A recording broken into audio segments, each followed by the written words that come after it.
Hi hello నమస్తే. తెలుగువారి కొత్త సంవత్సరం ఉగాది పండగ అయితే వస్తుంది. అసలు ఈ ఉగాది పండగ రోజు ఎటువంటి పూజ చేసుకోవాలి, ఏ ఏ రాశుల వారికి ఎలా ఉంటది అనేది తెలుసుకోవడానికి ప్రయత్నం చేద్దాం. ఇప్పుడు మనతో ఉన్నారు డాక్టర్ శంకర్ మంచి శివ సిద్ధాంతి గారు. నమస్తే సార్. నమస్కారం అమ్మా. సార్, ఉగాది పండగ వస్తుంది. అసలు ఉగాది అంటే ఏంటి సార్? ముందుగా శృంగేరి జగద్గురుల పాదపద్మాలకు సాష్టాంగ ప్రణామాలు అర్పిస్తూ, అలాగే నాకు ఈ జ్యోతిష విద్యను నేర్పిన మా నాన్నగారి పాదపద్మాలకు సాష్టాంగ ప్రణామాలు అర్పిస్తూ, అందరికీ విశ్వావసునామ సంవత్సర ఉగాది శుభాకాంక్షలు. ఉగాది అంటే, ఉగాది అనేటటువంటి పదంలోనే రెండు పదాలు ఉన్నాయి. యుగ, ఆది. అంటే యుగ ప్రారంభము, అంటే సంవత్సర ప్రారంభ కాలాన్ని ఉగాదిగా మనం నిర్వహిస్తాం. ఓకే. అంటే మనకి తెలుగు నాట ప్రధానంగా అతి పెద్ద పండగ, ప్రధానమైనటువంటి పండగ, మిగతా పండగలన్నిటికీ ఆది పండగ. అంటే ఇప్పుడు మనం శ్రీరామనవమి చేసుకుంటాము, ఆ తర్వాత వచ్చేటటువంటి అక్షయ తృతీయ, శంకర జయంతి, తర్వాత ఆశ్వేజ మాసంలో వచ్చేటటువంటి దసరా, కార్తీక మాసంలో వచ్చేటటువంటి ఆ కార్తీక దామోదరుణ్ణి ఆరాధన చేస్తాము. ఈ విధంగా ద్వాదశ మాసాల్లో చేసేటటువంటి ఆ ఉత్సవాలన్నిటికీ ఆది పండగ ఉగాది. ఈ ఉగాది ప్రధానంగా యుగాది నాడు బ్రహ్మ ఆయన సృష్టి ప్రారంభం చేశాడు అనేది మనకి శాస్త్రంలో చెప్పారు. చైత్రే మాసి జగద్బ్రహ్మ ససర్జ ప్రథమేహని శుక్లపక్షే సమగ్రంతు తథా సూర్యోదయే సతి అని మనకి ధర్మశాస్త్రం తెలియజేస్తుంది. అంటే ఈ ఉగాది నాడే బ్రహ్మగారు తన సృష్టిని ప్రారంభం చేశారు. ఈ విషయాలని మనకు ఎక్కడ తెలుస్తాయి అంటే, 21 లక్షల సంవత్సరాల క్రితము మయాసురుడు అనేటటువంటి గొప్ప అసురుడు, ఆయన తన తపశ్శక్తితోటి బ్రహ్మదేవుణ్ణి మెప్పించి ఆ సూర్యాంశ పురుషుడు ద్వారా తెలుసుకున్నాడు ఇవన్నీ అంశాలు. అంటే ఈ కాలం ఏ విధంగా విభజన చేయబడింది అంటే, మనకి 4 యుగాలు ఉంటాయి. అంటే కృత, త్రేత, ద్వాపర, కలి. యుగస్య దశమో భాగ చతుస్త్రిద్వేక సంగుణ అని శాస్త్రం. అంటే ఇక్కడ ఒక్కొక్క యుగంలో ఎన్ని పాదాల్లో ధర్మం ఉంటుంది అంటే, ఈ యుగాలు ఎందుకు అసలు ధర్మాన్ని మనం తెలియజేయడానికి. అంటే కృతయుగంలో 4 పాదాల మీద ధర్మం ఉండేది. అదేవిధంగా త్రేతాయుగంలోకి వచ్చేటప్పటికి 3 పాదాలే. ఇక ద్వాపర యుగంలో 2 పాదాలు మాత్రమే ధర్మం. ఇక కలియుగంలో కేవలం ఒకటే పాదం మీద ధర్మం ఉంటుంది. అంటే 3 పాదాలు అధర్మాన్ని ఇక్కడ పొంది ఉంటుంది కలియుగం. ఈ క్రమంలో చూసినప్పుడు ఈ యుగ ప్రమాణాలని చూస్తే 4,32,000 సంవత్సరాలు కలియుగ ప్రమాణం. ఇందాక నేను మీకేం చెప్పాను, ఆ ధర్మ పాద వ్యవస్థ చెప్పాను. అంటే కలియుగంలో ఒక పాదం, ద్వాపర యుగంలో 2 పాదాలు, త్రేతాయుగంలో 3 పాదాలు, కృతయుగంలో 4 పాదాలు. ఈ 4,32,000 సంవత్సరాలకి క్రమంగా వీటిని మల్టిప్లై చేసుకుంటూ వెళ్ళాలి. అప్పుడు ఆ యుగ ప్రమాణాలు వస్తాయి. ఓకే. అంటే ఇప్పుడు కలియుగ ప్రమాణం చూస్తే 4,32,000 సంవత్సరాలు, దానికి 2 మల్టిప్లై చేస్తే మనకి ద్వాపర యుగ ప్రమాణం వస్తుంది. అంటే 8,64,000 సంవత్సరాలు. ఈ విధంగా 3 మల్టిప్లై చేస్తే మనకి త్రేతాయుగ ప్రమాణం వస్తుంది. అదేవిధంగా 4 మల్టిప్లై చేస్తే కృతయుగ ప్రమాణం. మొత్తం గనక మనము కూడితే 43,20,000 సంవత్సరాలు ఒక మహాయుగ ప్రమాణము. ఈ మహాయుగాలు యుగానాం సప్తతిస్సైక మన్వంతర మిహోచ్యతే. ఈ మహాయుగాలు ఏవైతే ఉన్నాయో అవి 71 అయితే అది మన్వంతరము అని పిలువబడుతుంది. అదేవిధంగా 1000 మహాయుగాలైతే ఒక కల్పం అవుతుంది. ఈ కల్పాలు ఒకటి అంటే ఒక కల్పం అయితే బ్రహ్మకి ఒక పగలుగా చెప్పారు. అంటే ఒక్కసారి ఇమాజిన్ చేయండి, ఎంత పెద్ద లైఫ్ స్పాన్, టైం స్పాన్ ఇది. అంటే ఆ టైం స్పాన్ లో మనం ఎంత, మన జీవిత కాలం ఎంత. కాబట్టి ఈ టైం స్పాన్ లో ఇప్పుడు బ్రహ్మ యొక్క ఆయుర్దాయాన్ని గనక చూసినట్లయితే ఇక్కడ ద్వితీయ పరార్థే అని శాస్త్రం చెబుతుంది. అంటే బ్రహ్మకి 50 సంవత్సరాలు పూర్తయిపోయినాయి. అంటే ఒక పగలు ఒక కల్ప ప్రమాణంతో సమానము. మళ్ళీ అదే కల్ప ప్రమాణము రాత్రి ప్రమాణం కూడా ఉంటుంది. అంటే 2 కల్పాలు కలిపితే ఒక రోజు బ్రహ్మకి. 360 రోజులైతే ఒక సంవత్సరం. అలాంటి 50 సంవత్సరాలైతే ఇప్పుడు ఇప్పుడు కాలం, అంటే ఇప్పుడు వరకు గడిచినటువంటి కాలం. ఇప్పుడు బ్రహ్మ యొక్క ఆయుర్దాయము 50 సంవత్సరాలు పూర్తయి 51వ సంవత్సరంలో ఉన్నది. ఉగాది నాడు ప్రధానంగా తెలుసుకోవాల్సినటువంటి అంశాలు ఇవే. అంటే కాలపురుషుడికి సంబంధించినటువంటి పండగ కాబట్టి కాలాన్ని మనం కాలం అంటే తృతీయాది బ్రహ్మ ఆయు పర్యంతము ఏ కాలం అయితే ఉందో దానంతా స్మరించాలి అనేది మనకి శాస్త్రం చెబుతోంది. ఇక్కడ ఇంకొక విషయం చెప్తాను మీకు. ఈ ఉగాది నాడు చేయాల్సినటువంటి పనుల్లో ఈ సంకల్పం అనేది చెబుదాం. అంటే గత సంవత్సరము అంటే పాత సంవత్సరం అయిపోయింది, క్రోధినామ సంవత్సరం పూర్తయింది. ఇక కొత్త సంవత్సరంలోకి వెళ్తున్నాము. కొత్తదనం ఏమిటి అంటే సంకల్పం మారుతోంది.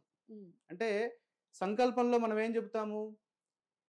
ద్వితీయ పరార్థే శ్వేతవరాహ గల్పే అద్య బ్రహ్మణ ద్వితీయ పరార్థే శ్వేతవరాహ గల్పే వైవస్వత మన్వంతరే కలియుగే ప్రథమ పాదే జంబూద్వీపే భారతవర్షే భరతఖండే మేరోర్ దక్షిణ దిగ్భాగే శ్రీశైలస్య వాయువ్య ప్రదేశే కృష్ణా గోదావరియోర్ మధ్యప్రదేశే శోభన గృహే సమస్త దేవతా బ్రాహ్మణ అని చెప్తాం.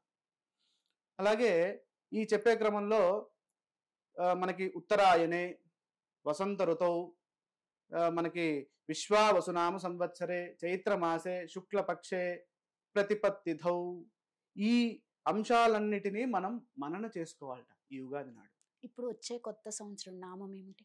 ఈ సంవత్సరం పేరు ఇప్పుడు మనం చెప్పాం కదా, విశ్వావసునామ సంవత్సరం. విశ్వావసునామ సంవత్సరం. విశ్వావసునామ సంవత్సరము విశేషమైనటువంటి ధనాన్ని అందరికీ ఇచ్చేది అని దాని యొక్క అర్థం. అంటే విశ్వేషాం యస్యః వసుః, విశ్వేషాం వసుః యస్మాత్ అని అంటోంది శాస్త్రం. అంటే అందరికీ ధనము సమృద్ధిగా ఉంటుంది. అంటే ఇప్పుడు కొంతమందికి విద్యనే ధనంగా ఉంటుంది. అంటే ఇప్పుడు మీరు మ్యూజిక్ ఇన్స్ట్రుమెంట్ వాయించే వాళ్ళ దగ్గరికి వెళ్ళారనుకోండి, నా ధనం అదేనండి, నా మ్యూజిక్కే నా ధనము అని అంటారు. క్రికెట్ ఆడే వాళ్ళ దగ్గరికి వెళ్తే నా కిట్టే నా ధనము అని అంటారు. అంటే బాగా సైంటిస్ట్ దగ్గర వెళ్ళారనుకోండి, నేను చేసిన పరిశోధనలే నాకు ధనము. అంటే ప్రజలు ఏ ఏ సంపద కలిగితే వారు సంతోషంగా ఉంటారో ఆ సంపదనిచ్చేటటువంటి సంవత్సరంగా మనకి పరమాత్మ ఆశీర్వచనం చేస్తున్నారు. ఉగాది పండుగ రోజు పూజా కార్యక్రమం ఏ విధంగా జరుపుకోవాలి? చాలా గొప్ప ప్రశ్న ఇది. ఇక్కడ సాధారణంగా ప్రతి పండుగ నాడు మనము తలంటి స్నానం చేస్తాము, ఉదయాన్నే లేస్తాము, దీపారాధన చేస్తాం. ఇక ఆ దేవత, ఇప్పుడు శ్రీరామనవమి అయితే రాముణ్ణి ఆరాధన చేస్తాం. ఉగాది నాడు ఏ దైవాన్ని ఆరాధించాలి? ఇది ప్రత్యేకమైనటువంటి ఏదైనా దైవాన్ని ఇక్కడ మనకి చెప్పారా అంటే, ఇక్కడ ఉగాది నాడు ప్రధానంగా ఉదయాన్నే లేచి అభ్యంగ స్నానం, అంటే తైలాభ్యంగనం అని అంటాం. నువ్వుల నూనెతోటి చాలా చక్కగా స్నానం చేసి, తలారా స్నానం చేసి, ఆ తర్వాత నింబ కుసుమ భక్షణం, అంటే మనకి షడ్రుచులతో చేసినటువంటి ఆ ఉగాది పచ్చడి ఏదైతే ఉందో ఆ పచ్చడిని చేసుకొని స్వీకరించి, ఆ పచ్చడి ఎప్పటి వరకు తినాలి? శ్రీరామనవమి వరకు తినే ఆచారం ఉన్నది. కాబట్టి ఆ సమయం వరకు తింటూ ఇక పంచాంగ శ్రవణం చేయాలి.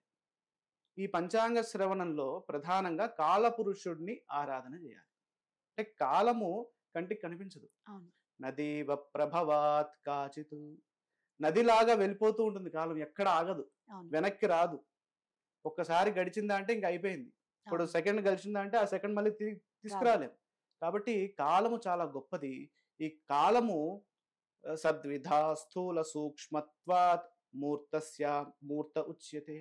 అంటే స్థూల కాలము, సూక్ష్మకాలము ఈ విధంగా ఉన్నాయి శాస్త్రంలో. ఈ కాలానికి అంతటికీ పరమాత్మనే అందులో లీనమై ఉంటారు, పరమాత్మనే దీన్ని నడిపిస్తూ ఉంటారు. కాబట్టి ఆ పరమాత్మ సూర్యనారాయణమూర్తి యొక్క ఆరాధన ఈరోజు విశేషంగా చేయాలి. అంటే సూర్యాష్టకం, ఆదిత్య హృదయం, సూర్యుడు పటం పెట్టుకొని సూర్యుడిని ఆరాధన చేస్తూ, అలాగే కొత్త పంచాంగాలు మనకి చూస్తూ ఉంటాం ఈ సమయంలో. ఆ పంచాంగానికి పూజ చేసి ఉగాది పచ్చడి సేవించి వారి వారి కార్యక్రమాల్లో ముందుకు సాగాలి. ఓకే, ఇప్పుడు గత ఏడాది ఉగాది పండగకి ఇప్పుడు వచ్చే ఉగాదికి ఏమైనా తేడా ఉందా? ఆ, ఇందాక చెప్పడం ఒకటి మర్చిపోయా. ఈ కార్యక్రమం చేసే క్రమంలో ధ్వజారోహణం కూడా చేయాలి. ధ్వజారోహణం అంటే ధ్వజారోహణం అంటే జెండా ఎగరేయడం. అంటే మనము ఈ మధ్య ప్రతి ఇంటి మీద జెండాలు చూస్తున్నాం. అవును, ఆంజనేయ ఆంజనేయ స్వామిని, స్వామిది. తర్వాత జై శ్రీరామ్ అని, అవును. తర్వాత శుభసూచకంగా స్వస్తిక్కు, ఓము, ఇటువంటి ధ్వజారోహణాలు ఈ శుభ సందర్భంలో, అంటే కొత్త సంవత్సరం ప్రారంభమవుతోందయ్యా, అందరికీ మేలు జరగాలి, అందరికీ శుభం జరగాలి అనేటటువంటి ఆకాంక్షతోటి ఆ ధ్వజాన్ని ఇంటి ముందు అక్కడ పెట్టాలి. ఓకే. ఇక మీరు అడిగిన ప్రశ్నకి సమాధానంగా, గత సంవత్సరం క్రోధినామ సంవత్సరం. క్రోధి అంటే ఏంటి? కోపం. కోపం. ఉమ్. ఆ అంటే కోపం అంటే ఎదుటి వాడిని చూస్తే మనకి లోపల నుంచి ఏదో ఒక రకమైనటువంటి అసూయ, ద్వేషము, రాగము ఇవన్నీ వస్తూ ఉంటాయి. ఆ సందర్భం నుంచి విశ్వావసుహు అంటే పూర్తిగా ప్రపంచమంతా ధనాన్ని ఉమ్. ఇచ్చేటటువంటి సంవత్సరం. అలాగే ప్రపంచమే ధనంగా కలిగినటువంటి వాడు పరమాత్మ అని కూడా ఉన్నది. ఉమ్. అంటే విశ్వావసం అంటే ఏంటి? పరమాత్మ యొక్క నామస్మరణ అది. అవును. విశ్వావసం అంటే ఈ ప్రపంచమంతా ఆయన యొక్క ధనం. ఇందాక అనుకున్నాం మనం. అవును. ఇప్పుడు విద్యావేత్త దగ్గరికి వెళ్తే లైబ్రరీయే ఆయనకు ధనం. అవును. పరమాత్మకి ఏది ధనము? ఈ ప్రపంచమే ధనం. అవును. కాబట్టి ఈ ప్రపంచాన్ని ధనంగా కలిగినటువంటి ఆ పరమాత్మ మనందరికీ చాలా సుభిక్షమైన, క్షేమమైన, ఆరోగ్యమైన సంపదని, ఆరోగ్యాన్ని, ఐశ్వర్యాన్ని ఈ సంవత్సరము ఇస్తున్నారు. అదే విధంగా ద్వాదశ రాసుల వారికి కూడా దైవ బలంతో కూడినటువంటి గురుబలం అందుతోంది. ఓకే. ఇప్పుడు ఉగాది పండగ రోజు కొంతమందికి దోషాలు ఉంటాయి కదండి. అవును. ఆ దోషాలు పోవడానికి ఏదైనా కార్యక్రమాలు, పూజలు చేసుకోవచ్చా? ఉగాది అంటే ఇప్పుడు మేషాది ద్వాదశ రాసులు మనం చూసినప్పుడు వాటి గ్రహ స్థితిగతులను బట్టి ఏ గ్రహం అయితే అనుకూల స్థానంలో లేదో ఆ గ్రహానికి ధ్యానం చేసుకోవడం, అలాగే జపం చేసుకోవడం, ఆరాధన చేయడం, అలాగే పెద్దల్ని గౌరవించడం. అంటే ప్రధానంగా ఏంటంటే ఈ జపాలు, హోమాలు వీటికన్నా మన యాటిట్యూడ్ని మనము కంట్రోల్ చేసుకోవడం. అంటే ఎప్పుడు స్మైలింగ్ ఫేసు, ఎప్పుడు చిరునవ్వు, మందహాసము, మంచి మాట, అరే ఆయన నోరు తెరిస్తే తిడతాడ్రా అనేటటువంటి యాటిట్యూడ్లో ఉంటే ఎప్పుడు వాడు అక్కడే ఉంటాడు.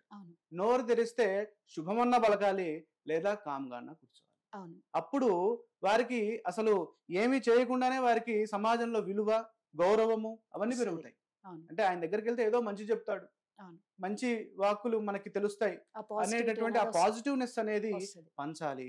అలా పంచినట్లయితే ఎటువంటి గ్రహదోషం ఉన్నా అది మనల్ని ఏమీ చేయలేదు. సార్, ఉగాది పంచాంగ శ్రవణంలో సంవత్సర ఫలితాలు అయితే ఎలా ఉంటుంది? ఈ ఉగాది పంచాంగ శ్రవణంలో ప్రధానంగా ఇందాక మీరు అడిగారు ఉగాది అంటే ఏమిటి అని. ఆ ఉగాది అంటే ఏమిటిలో ఈ పంచాంగ శ్రవణం చేయడం ముఖ్య కార్యక్రమం. అంటే మనకి పంచాంగ శ్రవణం చేయడం వల్ల ఎటువంటి ఫలితాలు సిద్ధిస్తాయంటే, శ్రీకళ్యాణ గుణావహం రిపుహరం దుస్వప్న దోషావహం గంగాస్నాన విశేష పుణ్య ఫలదం గోదాన తుల్యం రుణాం ఆయుర్వృద్ధిదముత్తమం శుభకరం సంతాన సంపత్ప్రదం నానా సౌఖ్య సుసాధనం సముచితం పంచాంగమాకర్ణ్యత. అంటే గంగా స్నాన విశేష పుణ్య ఫలదం. గంగా స్నానం చేస్తే ఎటువంటి ఫలితం అయితే వస్తుందో అటువంటి ఫలితాన్ని ఈ పంచాంగ శ్రవణం చేయడం ద్వారా, అంటే మేము పఠనం చేస్తాం, మీరు శ్రవణం చేస్తారు. అంటే శ్రవణం అంటే వినడం. ఆ పంచాంగాన్ని వినడం ద్వారా మీకు ఆ ఫలితం వస్తుంది. చాలా గొప్ప ఫలితం. అదేవిధంగా ఇందాక మనము ఉగాది పచ్చడి గురించి తెలుసుకున్నాం. అది తినడం ద్వారా ఎటువంటి ఫలితం వస్తుంది? శతాయుర్ వజ్రదేహాయ సర్వ సంపత్కరాయ చ సర్వారిష్ట నివారాయ నింబకం దళభక్షణం. అంటే 100 సంవత్సరాలు జీవించడానికి ఏ ఆరోగ్యం అయితే కావాలో ఆ ఆరోగ్యాన్ని ఇస్తుందట ఆ ఉగాది పచ్చడి. కాబట్టి ప్రతి ఒక్కరూ ఆ ఉగాది పచ్చడిని తిన్న తరువాత ఈ పంచాంగ శ్రవణం, అంటే మొదట్లో కానీ చేయొచ్చు, లేదా శ్రవణం అయిన తర్వాత కూడా ఈ ఉగాది సేవనం చేయొచ్చు, పచ్చడి సేవనం చేయొచ్చు. ఇక్కడ ఫలితాంశాలు చూసినట్లయితే, అస్య శ్రీ సమస్త కళ్యాణ భాజనస్య శ్రౌత స్మార్త నిత్య నైమిత్తిక కామ్య కర్మానుష్ఠాన నిదానభూతస్య స్వస్తి శ్రీ విశ్వావసు నామ సంవత్సరస్య సృష్టి ప్రారంభం అయిన దగ్గర నుండి ఇప్పటి వరకు ఎన్ని సంవత్సరాలైనవి అంటే 158,58,85,126 సంవత్సరాలు పూర్తయినాయి. ఇప్పుడు 127వ సంవత్సరంలోకి మనం ఎంటర్ అవుతున్నాం. కలియుగం ప్రారంభమై అంటే మనకి కృష్ణ పరమాత్మ తన కాలాన్ని పూర్తి చేసుకుని ప్రారంభమై ఎన్ని సంవత్సరాలు అయినాయి అంటే 5,126 సంవత్సరాలు పూర్తయి 27లో ప్రారంభం అవుతున్నాం. ఆ క్రమంలో ఇందాక మనం తెలుసుకున్నట్టుగా ఈ షష్ఠి సంవత్సర చక్రంలో 60 సంవత్సరాలు ఉంటాయి. ప్రభవ, విభవ, శుక్ల, ప్రమోదూత, ప్రజోత్పత్తి, ఆంఘీరస, శ్రీముఖ, ఇట్లా 60 ఉంటాయి. ఈ 60 సంవత్సరాల్లో 39వ సంవత్సరం ఈ విశ్వావసునామ సంవత్సరం. ఇక్కడ శాస్త్రంలో ఏం చెప్తున్నారంటే విశ్వేషాం వసుహు యస్మాత్, అందరికీ ధనం లభిస్తుందయ్యా ఈ సంవత్సరము. కాబట్టి ఎటువంటి చింత లేదు, అందరికీ శ్రేష్టమైన సుభిక్షమైనటువంటి ఫలితాలు ఈ విశ్వావసునామ సంవత్సరంలో ఉండబోతున్నాయి. ఇక సంవత్సర ఫలితము ఏ విధంగా ఉంటుంది, ఇది కీలకం. సంవత్సర నామాన్ని చూసాం, మరి ఆ సంవత్సరంలో ఎటువంటి ఫలితాలు ఉంటాయి అంటే శశ్వద్ విశ్వావసావబ్దే మధ్య సస్యార్ఘ వృష్టయః ప్రచురా చోర రోగాశ్చ నృపాలోభ సమన్వితాః. విశ్వావసు నామ సంవత్సరంలో పంటలు మధ్యమముగా పండుతాయి, యావరేజ్గా ఉంటాయి. అల్పవృష్టి ఉంటుంది. వృష్టి అంటే ఏంటి? వర్షం. వర్షము తక్కువగా ఉంటుంది. దొంగల భయం పెరుగుతుంది. ఇందాక చెప్పారు కదా, ప్రచుర చోర రోగ, అంటే చోరుల వల్ల రోగుల వల్ల భయము అధికముగా ఉంటుంది. రాజులు లోభులుగా ఉంటారట. అంటే ఏంటి? ఇక్కడ రాజులు ఖర్చు పెట్టడానికి అంత మనస్సు ఉండదు వారికి. అంటే ఎక్కువగా డబ్బులు ఉన్నాయనుకోండి, ఖర్చు చేయాలనిపించదు.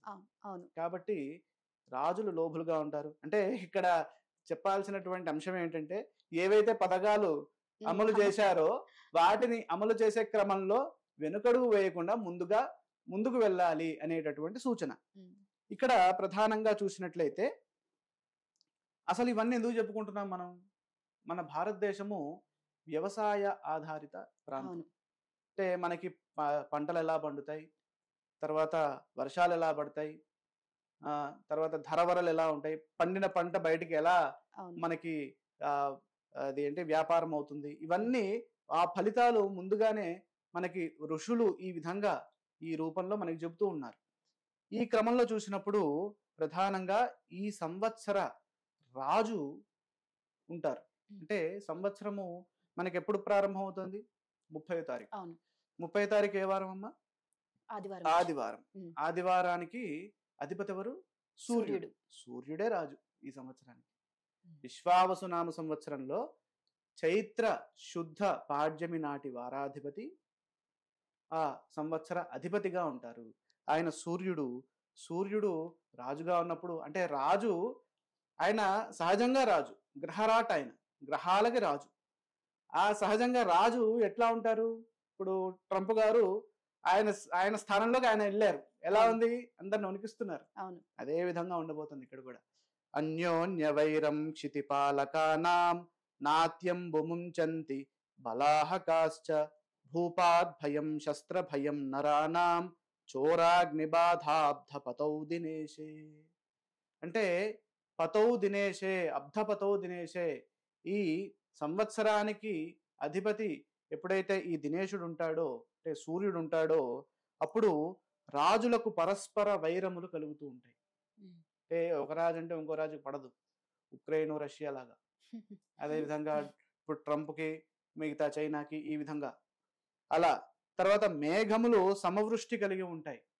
సమవృష్టి అంటే ఈక్వల్ గా వాటి యొక్క రెయిన్ ఫాల్ అనేది ఉంటుంది. ప్రజలకు రాజుల వల్ల, శస్త్రముల వల్ల, చోరాగ్నుల వల్ల భయం ఉంటుంది. ఇందాక సంవత్సర ఫలితంలోనూ మనకి ఈ చోరుల వల్ల భయం అని, ఇక్కడ కూడా చోరుల వల్ల భయం అని. అంటే అందరూ జాగ్రత్తగా ఉండాల్సినటువంటి, సెక్యూరిటీ పెంచుకొని ఉండాల్సినటువంటి సంవత్సరంగా ఇక్కడ మనం చెప్పొచ్చు. ఎందుకంటే విశ్వావసు ధనం ఇస్తుంది అందరికీ, చోరులు కూడా పెరుగుతారు. కాబట్టి దాన్ని దృష్టిలో పెట్టుకొని మనం ముందుకు సాగాలి. ఇక రెండవది మంత్రి. ఈ మంత్రి ఎవరైనారు? చంద్రుడైనాడు. చంద్రుడు మంత్రిగా ఉన్నప్పుడు సువృష్టి ఉంటుంది. అంటే ఎప్పుడైనా సరే మనం దృష్టిలో పెట్టుకోవాల్సింది ఏంటంటే, శుభగ్రహము ఎప్పుడైతే ఆధిపత్యాన్ని పొంది ఉంటుందో అప్పుడు ఫలితం శుభంగా ఉంటుంది. అశుభ గ్రహం ఎప్పుడైతే ఆధిపత్యాన్ని పొంది ఉంటుందో అప్పుడు కాస్త అనుకూలమైనటువంటి ఫలితాలు ఉండవు. ఒడిదుడుకులు వస్తాయి. ఇక్కడ శుభగ్రహాలు అశుభగ్రహాలు ఏవో అని మీకు చెప్తా, అప్పుడు మీరు కూడా ఇంటరాక్ట్ అవ్వచ్చు. అవును. శుభగ్రహాలు ఏంటి? గురువు, శుక్రుడు, బుధుడు, చంద్రుడు. ఓకే. అశుభగ్రహాలు ఎవరు అంటే వీళ్ళందరూ ఒక పార్టీ అనుకోండి. అశుభగ్రహాలు ఎవరు? శని. సూర్యుడు, కుజుడు, శని. అంటే రవి, కుజ, శనులు. అవును. మిగతా వాళ్ళంతా శుభులు. రాహుకేతువులకి ఇక్కడ ఆధిపత్యంలో అసలు స్కోప్ లేదు. ఓకే. తర్వాత ఇక్కడ చూసినప్పుడు చంద్రుడు మంత్రిగా ఉన్నప్పుడు ఫలితం ఎలా ఉంటుంది? శుభంగా ఉంటుంది. అవును. చంద్రుడు మంత్రిగా ఉన్నప్పుడు సువృష్టి ఉంటుంది, సమస్త సస్యములు ఫలవంతమవుతాయి, క్షేమము, ఆరోగ్యము, సుభిక్షము కలుగుతాయి. ఇక్కడ చాలా అనుకూలమైనటువంటి ఫలితాలు ఇక్కడ గోచరిస్తున్నాయి. అలాగే సేనాధిపతి మళ్ళీ సూర్యుడే అయినాడు, రాజు ఆయనే. ఇక్కడ హోంశాఖ కూడా ఆయన దగ్గరే ఉంది, సేనాధిపతి. అంటే ఇప్పుడు మన తెలంగాణ ముఖ్యమంత్రి గారు పెట్టుకున్నట్టుగా సీఎం ఆయనే, హోమ్ మినిస్టర్ ఆయనే. అవును. అదే విధంగా ఇక్కడ కూడా సూర్యుడు రాజు అయినాడు, అదే విధంగా సేనాధిపతి. ఇంకా ఎట్లా ఉంటుందో చూడండి, ఫుల్ టైట్ సెక్యూరిటీ. సేనాధిపతి అయినప్పుడు రవి రాజులకు పరస్పర యుద్ధం కలుగుతుంది. అక్కడ మనం ఏం చూసాం? అదే ఫలితాన్ని చూసాం. మబ్బులు వాయుపీడచే కొద్దిపాటి వర్షమును కురిపిస్తాయి, రక్తధాన్యములు సమృద్ధిగా ఉంటాయి. ఇక సస్యాధిపతి గురువు. బృహస్పతి సస్యాధిపతి అయినప్పుడు యవలు, గోధుమలు, శనగలు పరిపూర్ణముగా పండుతాయి. పసుపు రంగు నేల చాలా చక్కగా పండుతుంది. అంటే మనకి బ్లాక్ సాయిల్, రెడ్ సాయిల్, తర్వాత ఎల్లో సాయిల్స్ ఇవన్నీ ఉంటాయి కదా, అలువిలి సాయిల్స్, ఇవన్నీ. ఈ సాయిల్స్ లో మనకి పసుపు రంగు నేల చాలా అనుకూలంగా పండుతుంది. ఇది ఎందుకు చెప్తున్నాం? రైతులకి ఇన్ఫర్మేషన్ అన్నమాట. ఇది మనకు కాదు, ఇది భారతదేశానికి రైతే వెన్నుముక. కాబట్టి ఆయన బలంగా ఉంటే మనందరం సుభిక్షంగా ఉంటాం. కాబట్టి వారికి మేలు చేకూరే విధంగా మనం ముందుగా వెదర్ ఫోర్కాస్ట్ ఎలా చేస్తున్నామో సంవత్సరం మొత్తం ఎలా ఉంటుందో చెప్తున్నాం అన్నమాట. తర్వాత కుజస్య ధాన్యాధిపతిత్వ ఫలము. ధాన్యాధిపతి ఫలం ఎలా ఉంటుంది? కుజుడైనాడు. కుజుడు మనకి వ్యతిరేక గ్రహము, అంత అనుకూలమైన గ్రహం కాదు. కాబట్టి ముళ్ళు గల ధాన్యములు, కొన్ని ధాన్యాలకి ముళ్ళులు ఉంటాయి, ఆ ధాన్యాలు ఏవైతే ఉంటాయో అలాగే స్వల్ప ధాన్యములు ఫలిస్తాయి, అవి మంచిగా పండుతాయి. అలాగే కుజుడు ఎరుపు రంగు వర్ణం కలవాడు కాబట్టి రెడ్ సాయిల్ అంతా బాగా సుభిక్షంగా ఉంటుంది, అంటే బాగా పండుతుంది అనమాట. అక్కడ ఏదైనా పంటేస్తే అది అనుకూలంగా ఉంటుంది. అర్ఘాధిపతి. అర్ఘము అంటే ఏంటి? రేట్స్, ధరలు. కాబట్టి రవి అర్ఘాధిపతి అయినప్పుడు వెలలు తగ్గుతాయి. అంటే మనం చేసినటువంటి కృషికి సరైన ఫలితం రావాలంటే మనకు డబ్బులు రావాలిగా. అవును, ఖచ్చితంగా. ఆ డబ్బులు తక్కువగా ఉన్నాయి. కారణం ఏంటి? సూర్యుడైనాడు. అలాగే వర్షములు తక్కువగా కురుస్తాయి. అదేవిధంగా ప్రజలకు ఆకలి బాధ మరియు రాజులకు కలహము ఉంటుంది. ఈ రవి ఎక్కడెక్కడైతే వస్తాడో అక్కడ రాజులకి కలహము, రాజులకు కలహముని అక్కడ ఇండైరెక్ట్ గా సూచిస్తున్నారు. కాబట్టి ఈ సంవత్సరము పరస్పర రాజులు ఎవరైతే ఉంటారో, అంటే ఒక రాజు ఇంకొక రాజు, వారి మధ్యలో మంచి భావనలు, ఎక్కడ రాగద్వేషాలు లేకుండా ప్రజల సంక్షేమం కోరుతూ ముందుకు సాగినట్లయితే ఈ విశ్వావసునామ సంవత్సరం అంతా బాగుంటుంది ఏదన్నమాట. తర్వాత మేఘాధిపతి. అంటే మేఘాధిపతి అంటే క్లౌడ్స్ కి అధిపతి ఎవరు? సూర్యుడు. ఆయన కూడా సూర్యుడే. సూర్యుడు మేఘాధిపతి అయినప్పుడు పంటలు స్వల్పముగా పండుతాయి, భయము అధికంగా ఉంటుంది, ఖండవృష్టి కలిగి ఎర్రని ధాన్యము బాగా పండుతాయి. అంటే రెడ్ రైస్ అంతా బాగా పండుతుంది, రెడ్ రైస్, తర్వాత రెడ్ గ్రామ్స్, ఇవన్నీ. తర్వాత రసాధిపతి. రసవస్తువులు ఏవైతే ఉంటాయో, అంటే లిక్విడ్స్, అంటే నెయ్యి, నూనె, బెల్లము, తేనె మొదలైనటువంటి వాటికి ఎవరు అధిపతి? శని. ఈ రసజాతులన్నీ వెల లేకుండా ఉంటాయి, ధరలు తక్కువగా ఉంటాయి. కాబట్టి ఆ క్రమంలో మనం ఆలోచన చేసి ముందస్తు ప్రణాళికలు వేసుకుంటూ ముందుకెళ్ళాలి. నీరసాధిపతి. ఏవైతే సాలిడ్స్, రసము కానివి నీరసములు, వాటికి బుధుడు అధిపతి. వివిధ ధాన్యములు సమృద్ధిగా ఉంటాయి. ఇవి నవనాయక ఫలితాలు. ఈ నవనాయకుల్లో మొత్తము 3 నాయకత్వాలు శుభగ్రహాలకి, మిగతా 6 నాయకత్వాలు అశుభగ్రహాలకి వచ్చాయి. అంటే ఎవరిది ఎక్కువ మెజారిటీ ఉంది? శుభమే. అశుభం ఎక్కువగా ఉంది. 6 గ్రహాలు ఓకే. అశుభ గ్రహాలు ఉన్నాయి. కాబట్టి ప్రతి ఒక్కరూ లోక క్షేమము, లోక కళ్యాణార్థము ప్రతి ఒక్కరూ ఓం నమ శంకరాయ అనేటటువంటి ఈ నామ జప యజ్ఞాన్ని గనక చేసినట్లయితే చాలా విశేషమైనటువంటి శ్రేయస్సు, ఆరోగ్యము, సుభిక్షము అందరికీ చేకూరుతాయి. దానితో పాటుగా ప్రతి ఒక్కరూ విష్ణు సహస్రనామాన్ని కూడా చదువుకున్నట్లయితే మేలైన ఫలితాలు అందుకుంటారు. అదేవిధంగా ఇక ఉపనాయకులు, ఇప్పుడు మెయిన్ క్యాబినెట్ చూసాం, ఇప్పుడు సబ్ క్యాబినెట్, ఇప్పుడు సీఎం ఉంటారు, డిప్యూటీ సీఎం కూడా ఉంటారు. అవును. వీళ్ళంతా ఉపనాయకులు, మెయిన్ క్యాబినెట్ వేరు. ఇక్కడ ఉపనాయకుల్లో మనకి 21 మంది ఉంటారు. దాన్ని జిస్ట్ చెప్పేసుకుందాం. 21 మందిలో 12 నాయకత్వాలు శుభగ్రహాలకు వచ్చాయి, 9 నాయకత్వాలు పాపగ్రహాలకు వచ్చాయి.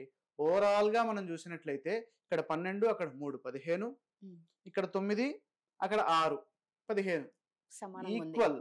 అంటే ఇక్కడ శుభము అశుభము రెండు ఈక్వల్ గా ఉన్న కారణం చేత మనము ఎంత దైవ బలాన్ని పెంచుకొని ముందుకు సాగినట్లయితే ఆ దైవ బలం మనల్ని అంత ఒక గొడుగులాగా కాపాడుతుంది, ఎండలో గొడుగులాగా మనల్ని రక్షిస్తూ మనల్ని ముందుకు తీసుకెళ్తుంది అనేది సారాంశం. అదేవిధంగా ఈ సంవత్సరము మేఘాలు ఎక్కడెక్కడ కురుస్తాయి అంటే, మీకు మేఘము ఉత్పత్తి అవుతుంది, అది ఎక్కువగా కొండల మీద పడుతుందా, నదుల మీద పడుతుందా, ప్రజలు ఉండే చోట పడుతుందా, ఇలాంటివి ఎట్లా ఉంటాయి అన్న విషయాన్ని చూస్తే 6 యోజన విస్తీర్ణం 100 యోజనమున్నతం ఆఢకస్య ప్రమాణంతు దేవమానేన గణ్యతే 10 భాగా సముద్రేషు 10 భాగాలు సముద్రంలో పడతాయట. అలాగే పర్వతేషు సప్తచ అంటే కొండల మీద, మౌంటైన్స్ మీద, హిల్స్ మీద 7 భాగాలు పడతాయి. 2 భాగౌ భువి పర్జన్య భూమి మీద 2 భాగాలు మాత్రమే పడతాయి.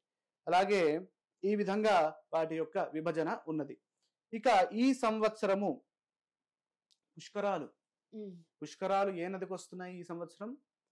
సరస్వతి నది పుష్కరాలు వస్తున్నాయి. ఇక రాబోతోంది మే 14వ తారీఖు దేవగురు బృహస్పతి మిథున రాశిలోకి ప్రవేశం చేస్తున్నారు. ప్రవేశం చేయడంతో మనకి ఆ సరస్వతి నదిలోకి ఆ దేవగురు బృహస్పతి సార్ధ త్రికోటి రాజ సహిత ఆయన, అంటే అంతమంది 33 కోట్ల దేవతలతో ఆయన అక్కడ ఉంటారు బృహస్పతి. అంటే సరస్వతి నది పుష్కరం, ఇది బద్రీనాథ్ దగ్గర ఉన్నది. ఆ సరస్వతి నది అక్కడ మనకి అంతర్వాహినిగా ఇక్కడ ప్రయాగరాజ్లో కూడా ఉంది, అక్కడ కూడా స్నానాలు అవి చేసుకోవచ్చు. ఇది వైశాఖ విశ్వావసునామ సంవత్సర వైశాఖ బహుళ తదియ అంటే 15 మే 2025 నుండి 26 మే 2025 వరకు ఈ పుష్కరాలు అనేవి ఉండబోతున్నాయి. అంటే వైశాఖ బహుళ తదియ నుండి వైశాఖ బహుళ చతుర్దశి వరకు ఈ సరస్వతి నదికి పుష్కరాలు ఉంటాయి. ఇక మౌఢ్యమి విషయ అంటే మనకి ఇప్పుడు పెళ్లికి ముహూర్తాలు ఉన్నాయండి అని అడుగుతారు. అది ఎవరు నిర్ణయిస్తారు గ్రహాల్లో అంటే గురు శుక్రులు నిర్ణయిస్తారు. గురు శుక్రులు ఎందుకంటే శుభగ్రహాలు ఆయనేమో దేవగురు బృహస్పతి, అలాగే ఈయనేమో దైత్య గురువు శుక్రాచార్యులు, ఇద్దరు గురువులే. ఇక్కడ శుక్రుడు దేనికి కారకుడు? శుక్రో వివాహం భాగ్యంచ భోగస్థానంచ వాహనం. శుక్రుడు వివాహ కారకుడు. గురువు గురునా దేహపుష్టిశ్చ బుద్ధి పుత్ర అర్ధ సంపద. అంటే మంచి సుసౌఖ్యము, సంపద, అర్థము అంటే ఆర్థిక విషయము, తర్వాత కుటుంబ విషయాలు, ఇవన్నీ వివాహానికి సంబంధించినటువంటి అంశాలన్నీ ఈ గురువు శుక్రుడు దగ్గర చూస్తూ ఉంటాం. ఈ క్రమంలో చూసినప్పుడు జూన్ 9 నుంచి జూలై 9 వరకు ఈ గురువు మౌఢ్యమే ఉన్నది. కాబట్టి ఈ సమయంలో ముహూర్తాలు ఉండవు. తర్వాత శుక్రమౌఢ్యం ఎప్పుడుంది? శుక్రమౌఢ్యమి నవంబర్ 26 నుండి ఫిబ్రవరి 17 వరకు ఈ శుక్రమౌఢ్యమి ఉండబోతోంది. అంటే చాలా ఎక్కువ కాలము. అంటే నవంబర్ 26, డిసెంబర్ 26 1 మంత్, డిసెంబర్ 26, జనవరి 26 2 మంత్స్, జనవరి 26, ఫిబ్రవరి 17 2.5 months ఇంచుమించు మనకి ఉండబోతుంది. అంటే 10 రోజులు తక్కువ, 3 నెలలు అనుకోండి. కాబట్టి మాఘమాసంలో కూడా నెక్స్ట్ ఇయర్ మాఘమాసంలో కూడా పెద్దగా ముహూర్తాలు లేవు, అది దృష్టిలో పెట్టుకోవాలి. తర్వాత ఇక మనకి గ్రహణాలు ఎప్పుడు వస్తున్నాయి మన భారతదేశంలో? సంపూర్ణ గ్రహణము సెప్టెంబర్ 7, 2025 రాత్రి 11:41 భాద్రపద శుద్ధ పూర్ణిమ నాడు ఆదివారము పూర్వభాద్ర నక్షత్రంలో కుంభరాశిలో సంపూర్ణ చంద్రగ్రహణం సంభవిస్తోంది. ఇక్కడ ఈ గ్రహణము ఎవరెవరికి మంచిది ఎవరెవరికి చెడు అనేది ఆ సమయంలో తెలుసుకోవచ్చు. ఇప్పుడే దాని గురించి విచారణ అవసరం లేదు. ఇక పాక్షిక చంద్రగ్రహణం అది మార్చి 3, 2026. ఇప్పుడు మనం 25లో ఉన్నాం. నెక్స్ట్ ఇయర్ ఇది కూడా ఎక్కువగా కనపడదు. సాయంత్రము 6:22కి విడుపు కనబడుతుంది. అంటే స్టార్టింగ్ అదంతా పగటి కాలంలో అవుతుంది. విడిచే కాలము కొద్దిగా కనబడుతుంది. ఎంత కనబడినా మనం ఆ గ్రహణాన్ని పాటించాలి కాబట్టి కనబడిన కొంచెం గ్రహణమైనా మనం, ఎందుకంటే సూతకే రాహు దర్శనే అని అంటుంది శాస్త్రం. అంటే రాహు దర్శనం గనక అయితే అందరికీ సూతక దోషం ఏర్పడుతుంది. కాబట్టి తప్పనిసరిగా రాహు అంటే ఏంటి? నోట్స్. ఇప్పుడు మోడర్న్ ఆస్ట్రానమీలో what is Rahu? Rahu is nothing but the conjunction point of moon orbit and the ecliptic node అన్నమాట. Ascending node, descending node. ఈ నోడ్స్ ని మనం రాహుకేతువులుగా మనం చూస్తాం. ఈ రాహు మనకి అశుభగ్రహం, ఛాయాగ్రహం, మాయాగ్రహము. అది అంత అనుకూలమైన ఫలితాన్ని ఇవ్వదు. కాబట్టి ఆ గ్రహము గనక దర్శనం గనక అయినట్లయితే తప్పనిసరిగా మనము స్నానం చేయాలి ఆ సమయంలో. తర్వాత సంక్రాంతి పురుష లక్షణం. ఇందాక మీకు చెప్పా, ఇదంతా దేనికోసము? రైతుల కోసం. ఇదంతా చూసే ప్రేక్షకులకి కొద్దిగా బోర్ కొట్టచ్చు, కానీ ఇది వినాలి. అసలైంది ఇది. ఎందుకంటే మన దేశం ఎలా ఉంది, మన సరౌండింగ్స్ ఎలా ఉన్నాయి, అందరూ బాగుంటే మనం బాగుంటాం. ఈ పక్కనవాడు మనం బాగుంటే పక్కనవాడు ఎప్పుడు ఏడుస్తున్నాడు అనుకోండి, మనం బాగుంటామా? మనం ఆనందంగా ఉంటాం? ఉండలేము. వాడి యొక్క దుగ్ధనే మనకు తగులుతూ ఉంటుంది. కాబట్టి అందరూ బాగుండాలంటే రైతు బాగుండాలి. ఈ రైతు సంబంధించినటువంటి మరొక అంశము, వ్యవసాయ ఆధారిత అంశము సంక్రాంతి పురుష లక్షణం తెలియజేస్తుంది. కాబట్టి ఈ సంక్రాంతి పురుషుడు కూడా, ఈయన పేరు చెప్తాను ఒక్క నిమిషం, మందాకిని అనేటటువంటి నామధేయంతో ఈ సంవత్సరము సంక్రాంతి పురుషుడు ఉంటున్నారు. ఆయన కాస్త మిశ్రమ ఫలితాన్ని ఇస్తున్నారు. ఓవరాల్ గా జిస్ట్ అది మిశ్రమ ఫలితాలు ఇస్తున్నారు. కాబట్టి సూర్య ఆరాధన చేసుకోవడం. సంక్రాంతి పురుషుడు అంటే ఎవరో కాదు, సూర్యుడే. ఆయన ఏ వారంలో ఆ సంక్రమణం చేస్తున్నారు, ఏ నక్షత్రంలో సంక్రమణం చేస్తున్నారు, అలాగే ఏ కరణంలో సంక్రమణం చేస్తున్నారు, వీటిని ఆధారం చేసుకొని మనము ఈ ఫలితాన్ని చెప్తాం. ఆ క్రమంలో కాస్త యావరేజ్ రిజల్ట్ని చూపిస్తోంది. కాబట్టి సూర్యారాధన, వీలైతే అరుణ పారాయణ చేసినట్లయితే, అంటే పరస్పరంగా మనం అందరూ హెల్ప్ చేసుకోవాలి. ఇప్పుడు వేద పండితులు అరుణ పారాయణ చేయాలి, ఎందుకు? సూర్య దోషం ఉంది కాబట్టి. వ్యవసాయం వాళ్ళు దీన్ని చేయాలి. అంటే యాగం చేస్తే ఏమవుతుందంటే మనకి వర్షాలు పడతాయి. అంటే ఈ ధూమం అంతా వెళ్ళి మనకి అట్మాస్ఫియర్ని అంతా క్లియర్ చేసి మనకి మంచి వర్షాలని ఇస్తాయి. అది చాలాసార్లు ప్రూవ్ అయింది. కాబట్టి దాన్ని దృష్టిలో పెట్టుకొని ప్రతి ఒక్కరూ సూర్య ఆరాధన చేసుకోవడం ద్వారాగా మేలైన ఫలితాలు సిద్ధిస్తాయి. ఇక మనము ఎప్పటి నుంచో ఎదురు చూస్తున్నటువంటి రాశి ఫలితాలు.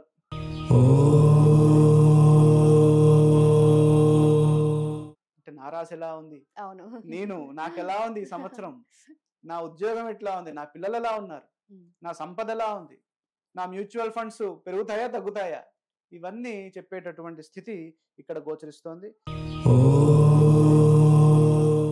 ఇక్కడ ఆదాయ వ్యయాలు గనక చూసినట్లయితే ఈ సంవత్సరము మేషరాశి వారికి ఆదాయము 2, వ్యయం 14, రాజపూజ్యం 5, అవమానం 7. అంటే ఇక్కడ ఈ ఆదాయ వ్యయాలు ఏం తెలియజేస్తాయి? సామాజిక పరిస్థితిని తెలియజేస్తాయి. అంటే సమాజంలో మనకు ఉన్నటువంటి గౌరవము, మర్యాద, సమాజంలో మనము ఎంజాయ్ చేస్తున్నటువంటి ఆ కంఫర్ట్స్ ఎలా ఉంటాయి, అవన్నీ. ఇప్పుడు ఆదాయం 2 అంటే చాలా తక్కువ, వ్యయం 14, చాలా ఎక్స్పెండిచర్ ఈజ్ టూ హై, చాలా హై. కాబట్టి మనము we have to increase our savings. This is the time to increase your savings.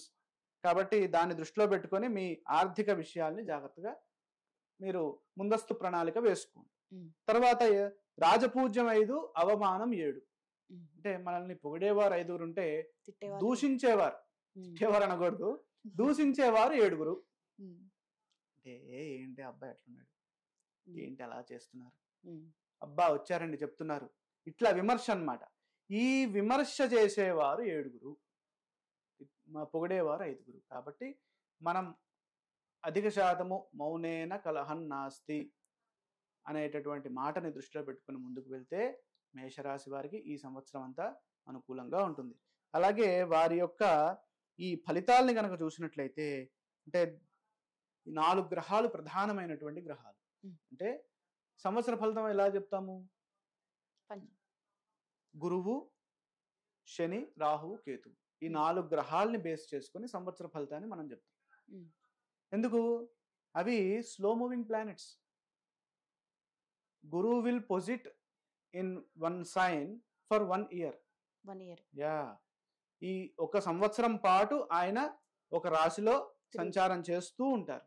మరి ఈ విశ్వావసునామ సంవత్సరంలో గురువు ప్రారంభ కాలంలో మే 14 వరకు వృషభ రాశిలో ఆయన తన సంచారాన్ని చేస్తుంటే, మే 14 నుండి అక్టోబర్ మధ్య వరకు, కరెక్ట్గా 18 వరకు, అక్టోబర్ 18 వరకు మిథున రాశిలో ఆయన ఉంటున్నారు. ఆ తరువాత అతిచారంతో, అంటే స్పీడ్ మోషన్తో మనకి ఆయన ఎక్కడికి వెళ్తున్నారు?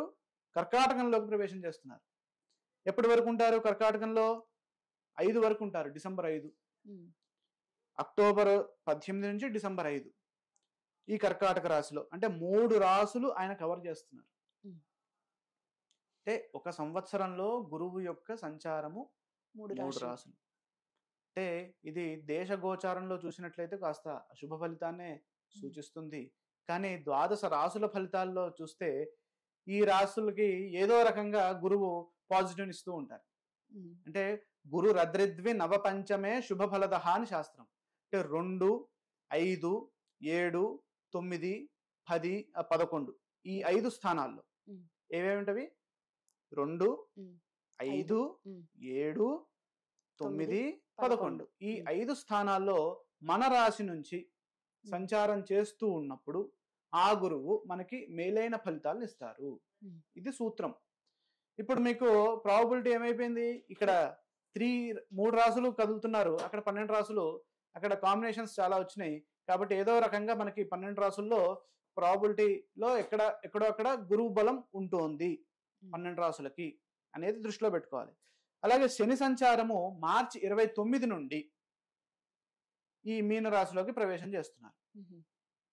ఆయన 2.5 years ఉంటారు ఒక రాశిలో. అంటే చాలా వాస్ట్ స్పాన్. తర్వాత రాహువు, కేతువు. రాహువు కుంభరాశిలోకి ప్రవేశం చేస్తున్నారు, మీనం నుండి కుంభంలోకి. ఆయన బ్యాక్వర్డ్ మోషన్ ఉంటుందన్నమాట రాహుకి. మిగతా గ్రహాలన్నిటికీ ఫార్వర్డ్ మోషను, ఈ రాహుకి బ్యాక్వర్డ్. కాబట్టి ఆయన మీనం నుండి కన్యలోకి 19 మేన వస్తున్నారు. అలాగే కేతువేమో ఈ కన్యా రాశి నుండి సింహరాశికి వెళ్తున్నారు. ఓకే, ఇక్కడ ఇవి దృష్టిలో పెట్టుకోవాలి. అంటే ఇది ఫీల్డింగ్ అనమాట. ఇది కరెక్ట్గా ఇప్పుడు ఈ ప్లానెటరీ పొజిషన్ మన మైండ్లో ఉంటే ద్వాదశ రాశుల ఫలితాలు అర్థమవుతాయి. ఆ క్రమంలో చూసినప్పుడు ఇక్కడ మేషరాశి వారికి మే 14 వరకు ద్వితీయ స్థానంలో విశేషమైనటువంటి బృహస్పతి బలం బాగుంది. మే 14 వరకు ప్రాప్నోర్యేర్థాన్ విరిరపి కురుతే కాంతాస్యాబ్ధే భ్రమర విలసితం. అంటే చాలా గొప్ప శుభ ఫలితాలను ఇస్తారు ఆయన. అంటే ద్వితీయ స్థానంలో ఉన్నప్పుడు మంచి వాక్కు, తర్వాత చాలా చక్కటి ధనము, కుటుంబ సంబంధమైనటువంటి అంశాల్లో మంచి పురోగతి, ఇవన్నీ ఉంటాయి. కాబట్టి వారికి ఆ విధంగా బాగుంది గురుబలం. తర్వాత ద్వాదశ స్థానంలో ఉన్నటువంటి శని బలము అనుకూలంగా లేదు. ఏలినాటి శని ప్రారంభమైంది మేషరాశి వారికి. అంటే ఏలినాటి శని ఎప్పుడైతే ప్రారంభమవుతుందో అప్పుడు మనం చాలా జాగ్రత్తగా ఆచితూచి ముందుకు సాగాలి. అలాగే ద్వాదశ స్థానంలో సంవత్సర ప్రారంభంలో రాహు ఉంటారు. తర్వాత మే 18 నుండి లాభంలో రాహువు, తర్వాత ఉత్తరార్ధంలో కేతువు 6వ రాశిలో పూర్వార్ధంలో పూర్వార్ధంలో 6వ రాశిలో కేతువు, ఉత్తరార్ధంలో 5వ రాశిలో. ఓకే. అంటే ఏదో రకంగా రాహుకేతువులు మేషరాశిని కాపాడుతున్నాయి. అలాగే గురువు కూడా మే వరకు కాపాడుతున్నారు. ఇక శని ఒక్కరే అనుకూలంగా లేరు. అంటే 75% శుభ ఫలితాలు ఉన్నాయి. ఉమ్, కాబట్టి చాలా అనుకూలమైనటువంటి ఫలితమే 75 అంటే. అవును 100కి 75 మార్క్స్ అంటే చాలా మంచిది. అవును. ఈ రాశి వారికి అదృష్ట యోగం 75% బాగుంది. ఆదాయం కంటే ఖర్చు అధికంగా కనబడుతోంది. కాబట్టి ధనాన్ని జాగ్రత్తగా వాడుకోవాలి. సమాజంలో మంచి గుర్తింపు, గౌరవాలు ఉంటాయి. సున్నితంగా మాట్లాడడం ద్వారాగా మేలు చేకూరుతుంది. సంవత్సరం ప్రారంభంలోనే శుభాలు ఉంటాయి. అదృష్ట యోగం కొనసాగుతోంది. అనుకున్నది సాధిస్తారు. విజయ అవకాశాలు పెరుగుతాయి. పట్టుదలతో కృషిని కొనసాగించండి. అభీష్ట సిద్ధి కలుగుతుంది. బంగారు భవిష్యత్తుకు బాటలు వేస్తారు. వృత్తి, ఉద్యోగ, వ్యాపారాల్లో ఆశించిన ఫలితాలు సిద్ధిస్తాయి. గురువు ద్వితీయ స్థానంలో ఉన్నప్పుడు ధన సంపాదన బాగుంటుంది. కుటుంబ పరంగా అభివృద్ధి ఉంటుంది. సమాజంలో మంచి గౌరవం లభిస్తుంది. కానీ ఉత్తరార్ధంలో గురువు బలము తృతీయ స్థానంలో అలాగే చతుర్థ స్థానంలో ఉన్న కారణం చేత గురు బలం తక్కువగా ఉంటుంది. వృత్తి ఉద్యోగ వ్యాపారాల్లో ఎదురయ్యే సమస్యలను బుద్ధిబలంతో అధిగమించాలి. మేషరాశి వారికి ఏలినాటి శని ఈ సంవత్సరమే ప్రారంభమైంది కాబట్టి మనం చేస్తున్నటువంటి పనుల్లో ఆటంకాలు ఎదురుకాకుండా జాగ్రత్తగా పనిచేయాలి. అపార్థాలకు అవకాశం కల్పించవద్దు. దగ్గరి వారితో విభేదాలు వద్దు. ఆరోగ్యంపై శ్రద్ధ పెంచాలి. రాహువు ఏకాదశ స్థానంలో ఉన్నప్పుడు సౌభాగ్య సిద్ధి కలుగుతుంది. అదేవిధంగా సంపదలు సమకూరుతాయి. పంచమకేతువు వల్ల ఖర్చులు పెరిగే అవకాశం ఉంది. జాగ్రత్త పడాలి. అలాగే ఈ రాశి వారికి ఒక 7 అంశాలు ఏ విధంగా ఉన్నాయో క్లుప్తంగా చూద్దాం. విద్యార్థులు అంటే ఈ రాశిలో విద్యార్థులు ఉంటారుగా. అవును విద్యార్థులకు ఎట్లా ఉంటుంది? విద్యలో ప్రతిభను వినియోగిస్తారు. పోటీ పరీక్షల్లో విజయం లభిస్తుంది. మే 14 వరకు విద్యాయోగం చాలా అద్భుతంగా ఉంది. దాన్ని కంటిన్యూ చేయండి తర్వాత కూడా. ఏకాగ్రత కోసం ఓం ఐం సరస్వత్యై నమః అనే నామాన్ని ఎక్కువగా జపిస్తూ ఉన్నట్లయితే కాన్సన్ట్రేషన్ లెవెల్స్ పెరుగుతాయి. అదేవిధంగా వృత్తిలో కొత్త అవకాశాలు వస్తాయి. ఉన్నత స్థానాలను అధిరోహిస్తారు. అంటే వచ్చిన అవకాశాన్ని సద్వినియోగం చేసుకుంటూ ముందుకు సాగాలి అనేది ఇక్కడ సూచిస్తోంది. ఉద్యోగంలో పదోన్నతులు, పనిలో గుర్తింపు వస్తుంది. వ్యాపారంలో లాభదాయకమైనటువంటి ఒప్పందాలు ఏర్పడతాయి. ధనము పరంగా చూసినట్లయితే మంచి ఆదాయం ఉన్నది. ఆదాయముతో పాటు ఖర్చులు కూడా ఎక్కువగా ఉన్నాయి. ఇందాక మనం వ్యయము 14 అని చూసాం కాబట్టి దాన్ని దృష్టిలో పెట్టుకోవాలి. అదృష్టపరంగా చూస్తే గురువు రాహుల వల్ల అదృష్టం ఉంటుంది. అడ్డంకులు తొలగి విజయాన్ని అందుకుంటారు కార్యసిద్ధి విషయంలో. కాబట్టి మొత్తం మీద మేషరాశి వారికి 75% గ్రహబలం అనుకూలంగా ఉంది. కాబట్టి ప్రత్యేకంగా గ్రహ ధ్యానాలు చేయాల్సినటువంటి పని లేదు. ఇష్టదేవత ఆరాధన చేసుకుంటే మంచి విజయం పొందవచ్చు. ఇక్కడ ఇప్పుడే ఏలినాటి శని ప్రారంభమైంది కాబట్టి ఏదో పెద్ద నెగిటివ్ జరిగిపోతుంది అనేటటువంటి ఫీలింగ్ మనసులో నుంచి తీసేయండి. శని ఆరాధన ఓం నీలాంజన సమాభాసం రవిపుత్రం యమాగ్రజం ఛాయా మార్తాండ సంభూతం తం నమామి శనైశ్చరం. ఈ శ్లోకాన్ని కనీసం 11 సార్లు చదువుకోండి. ఏలినాటి శని దోష పరిహారము అక్కడ జరుగుతుంది. విశ్వావసు నామ సంవత్సరంలో వృషభ రాశి వాళ్ళకి ఎలా ఉంది? విశ్వావసు నామ సంవత్సరంలో వృషభ రాశి వారికి పట్టిందల్లా బంగారంగా ఉండబోతుంది. కారణం ఏంటంటే ఇక్కడ 100% గ్రహబలం అనుకూలంగా ఉంది. దానితో పాటుగా ఆదాయం 11, వ్యయం 5. ఇక మీరు సంపాదన ఎక్కువ. మీరే అన్నారు చూసారు. అంటే మంచి ఆదాయం ఉంటుంది. అలాగే రాజపూజ్యం 1, అవమానం 3. అది కూడా అల్ప సంఖ్యల్లోనే ఉన్నాయి, తక్కువ సంఖ్యల్లోనే ఉన్నాయి. దాని గురించి పెద్దగా వరి అవ్వాల్సిన పని లేదు. అదేవిధంగా గ్రహబలాన్ని చూస్తే ద్వితీయ స్థానంలో ఉన్నటువంటి దేవగురువైన బృహస్పతి చాలా విశేషమైనటువంటి శుభయోగాన్ని మే 14 నుండి ఇస్తున్నారు. మే 14 నుండి అక్టోబర్ మధ్య వరకు గురువు మిథున రాశిలోనే ఉంటారు. ఆ తర్వాత డిసెంబర్ మొదటి వారం తర్వాత నుండి సంవత్సరాంతం వరకు మిథున రాశిలోనే ఉంటారు. కాబట్టి వృషభ రాశి వారికి అనుకూలమైనటువంటి గురుబలం ఉంది. అలాగే లాభంలో శని ఆయన విశేషమైనటువంటి కార్యసిద్ధినిస్తారు. అంటే శని కర్మాధిపతి. అంటే కర్మ మనం బాగా పనిచేయాలి, నాకు బాగా సక్సెస్ రేట్ బాగుండాలంటే శని బలం బాగుండాలి జాతకం. కాబట్టి శని ఎప్పుడైతే యోగిస్తారో ఇప్పుడు విశేషమైనటువంటి కార్యసిద్ధి ఉంటుంది. ఇంకా లాభంలో ఉన్నటువంటి రాహువు పూర్వార్ధంలో, ఆ తర్వాత దశమ స్థానంలోకి ప్రవేశించేటటువంటి రాహువు, అంటే 2 స్థానాలు వృషభ రాశి వారికి అనుకూలమైన స్థానాలుగా గోచరిస్తున్నాయి. ఇక కేతు అంశాన్ని చూస్తే కేతువు పెద్దగా యోగించట్ల, మనకి పెద్దగా ఇబ్బంది లేదు. ఇప్పుడు ఛాయాగ్రహాల్లో ఒకటేమో తల, ఒకటి తోక, ఇద్దరు ఒకటే. అవును. ఒకరినే 2గా విభజించారు. ఉమ్. కాబట్టి ఒకరు సహకరిస్తే సరిపోతుంది. ఆ క్రమంలో చూసినప్పుడు 100% యోగ్యత ఇక్కడ కనబడుతుంది. ఉమ్. వృషభ రాశి వారికి అదృష్ట యోగం 100% బాగుంది. విశేషమైన ఆదాయం ఉంది. ఖర్చులు తక్కువగా ఉంటాయి. సున్నితంగా సంభాషించడం ద్వారాగా ఇబ్బందులు తొలగుతాయి. సకాలంలో మీ బాధ్యతల్ని మీరు పూర్తి చేయడం ద్వారా సమాజంలో గౌరవం పెరుగుతుంది. బంగారు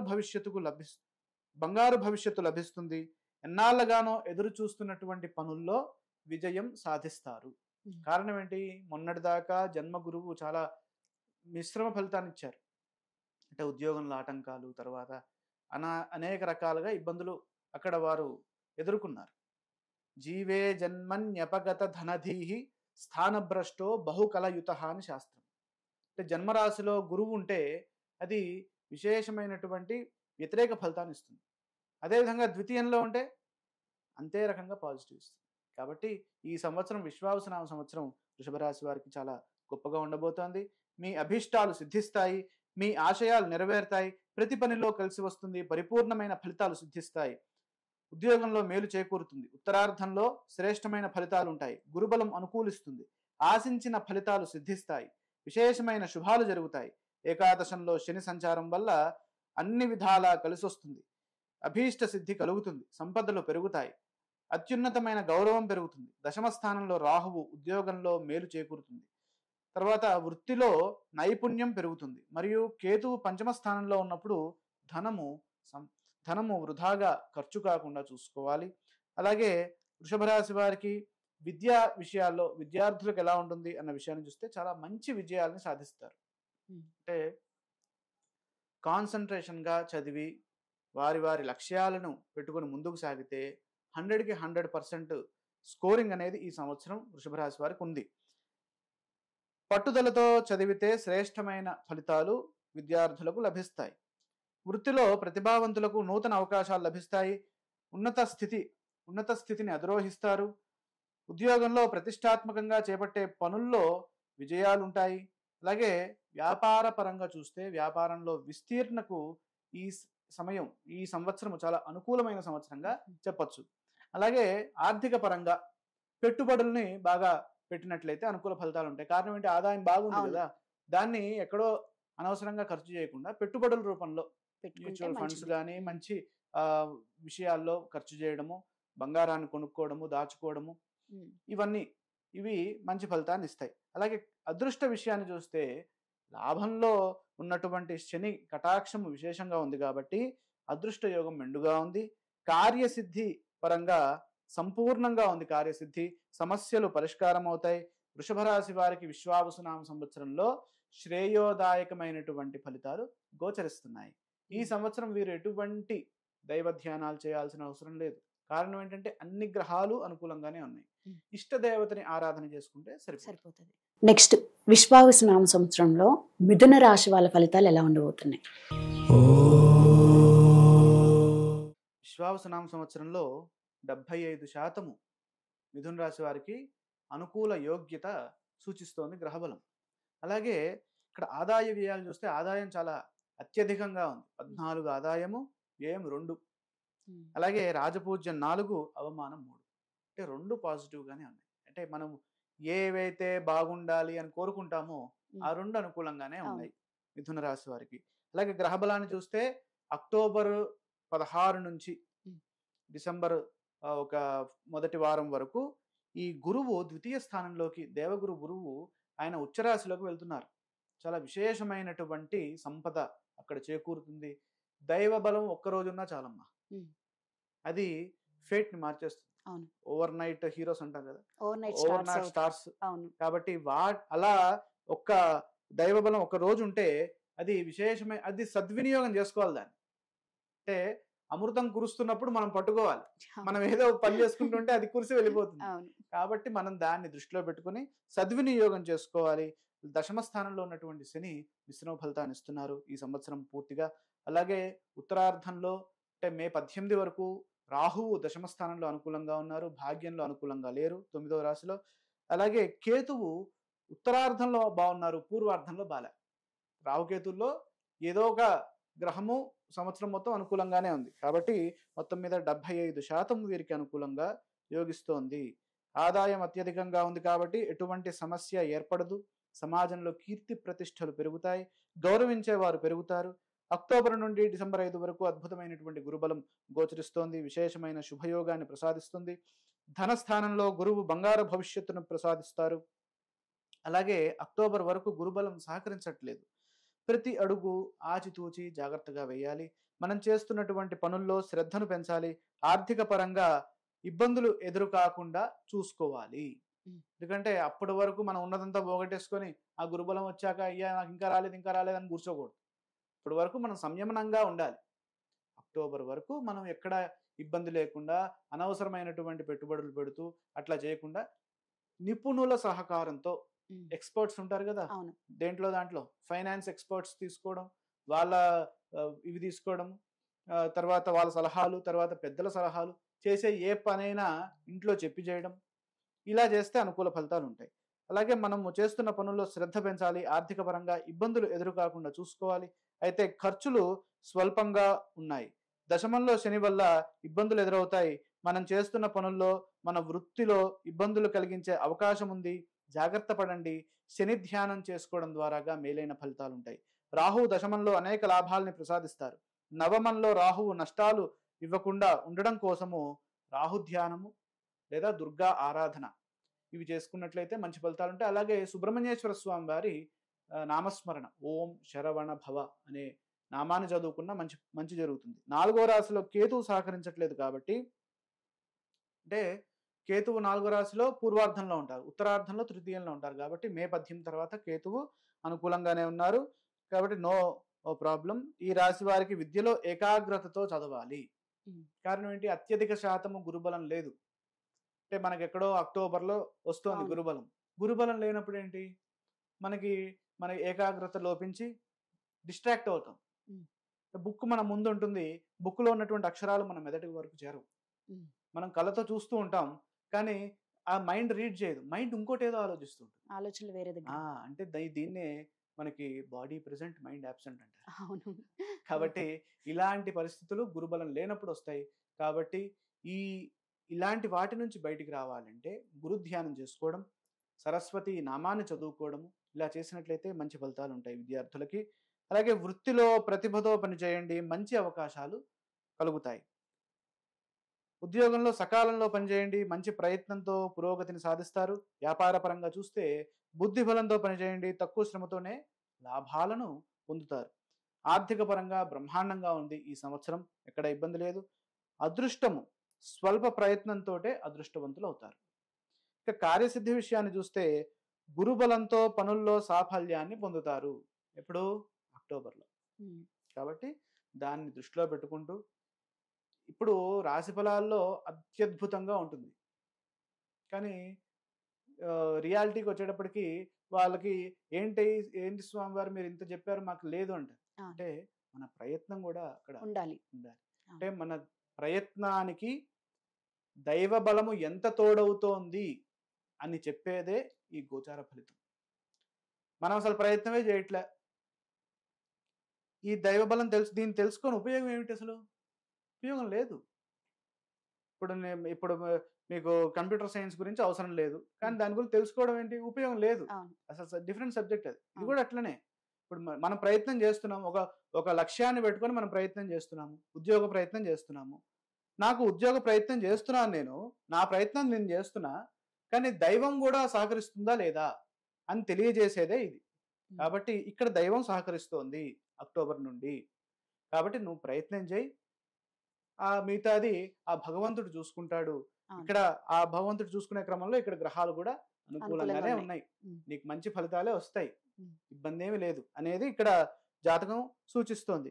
మిథున రాశి వారికి శనిగ్రహం సహకరించట్లేదు కాబట్టి శని శ్లోకం చదువుకోవడం, ఈశ్వరారాధన చేసుకోవడం, అలాగే శృంగేరి జగద్గురువులు ప్రతిరోజు సాయంకాలంలో ప్రదోష కాలంలో ఆ ఈశ్వరార్చన చేస్తూ ఉంటారు, చంద్రమౌళీశ్వర పూజ చేస్తూ ఉంటారు. దాన్ని ప్రతి ఒక్కరూ యూట్యూబ్లో పెట్టుకొని చూసినా, ఈ శని దోషం ఉన్న వాళ్ళు చూసినా అది విశేషమైనటువంటి పుణ్యాన్ని ఆ పూజ మనకి కలగజేస్తుంది. ఇది మిథున రాశి వారి యొక్క గోచార ఫలితం. ఓకే, విశ్వావస నామ సంవత్సరంలో కర్కాటక రాశి వాళ్ళకి ఎలా ఉండబోతుంది? శ్రీ విశ్వావసు నామ సంవత్సరంలో కర్కాటక రాశి వారికి 50% శుభ ఫలితాలు ఉన్నాయి. 50% పాజిటివ్, 50% నెగిటివ్. ఇక్కడ సంవత్సర ప్రారంభంలో గురుబలం చాలా అద్భుతంగా ఉంది. అంటే ఆ సమయాన్ని మంచి విషయాలకై, మంచి సందర్భాలకై వినియోగించుకుంటే మంచి జరుగుతుంది. ఆ తర్వాత ద్వాదశ జన్మ రాసుల్లో ఈ గురు సంచారం జరుగుతుంది. ఇకపోతే కర్కాటక రాశి వారికి భాగ్యంలో శని సంచారం. అంటే అష్టమ శని మొన్నటిదాకా ఇబ్బందిని ఇచ్చింది కర్కాటక రాశి వారికి. అష్టమ శని దోషము తొలగి భాగ్య శని స్టార్ట్ అయింది. అంటే భాగ్య శని అంత ఎక్కువగా నెగిటివ్ ఇవ్వదు, అష్టమ శని ఇచ్చినట్లు, కాబట్టి నో ప్రాబ్లం. అదేవిధంగా 9, 8 రాసుల్లో రాహు సంచారం జరుగుతోంది. 3, 2 రాసుల్లో కేతు సంచారం జరుగుతుంది. కేతువు అనుకూలంగా యోగిస్తున్నారు. మొత్తం మీద 50% శుభ ఫలితాలు ఉన్నాయి. ఆదాయము 8, వ్యయం 2, రాజపూజ్యం 7, అవమానం 3. చాలా అద్భుతంగా ఉంది. ఆదాయం బాగుంది, రాజపూజ్యం బాగుంది, ఖర్చులు తక్కువగా ఉంటాయి, ఆదాయం చాలా బాగుంది, గౌరవం విశేషంగా ఉంటుంది. ఒక ప్రణాళికాబద్ధంగా మీ బాధ్యతల్ని ప్రారంభించండి. ప్రతి పనిలోనూ సంతృప్తికరమైన ఫలితాలు సాధిస్తారు. అభీష్ట సిద్ధి కలుగుతుంది.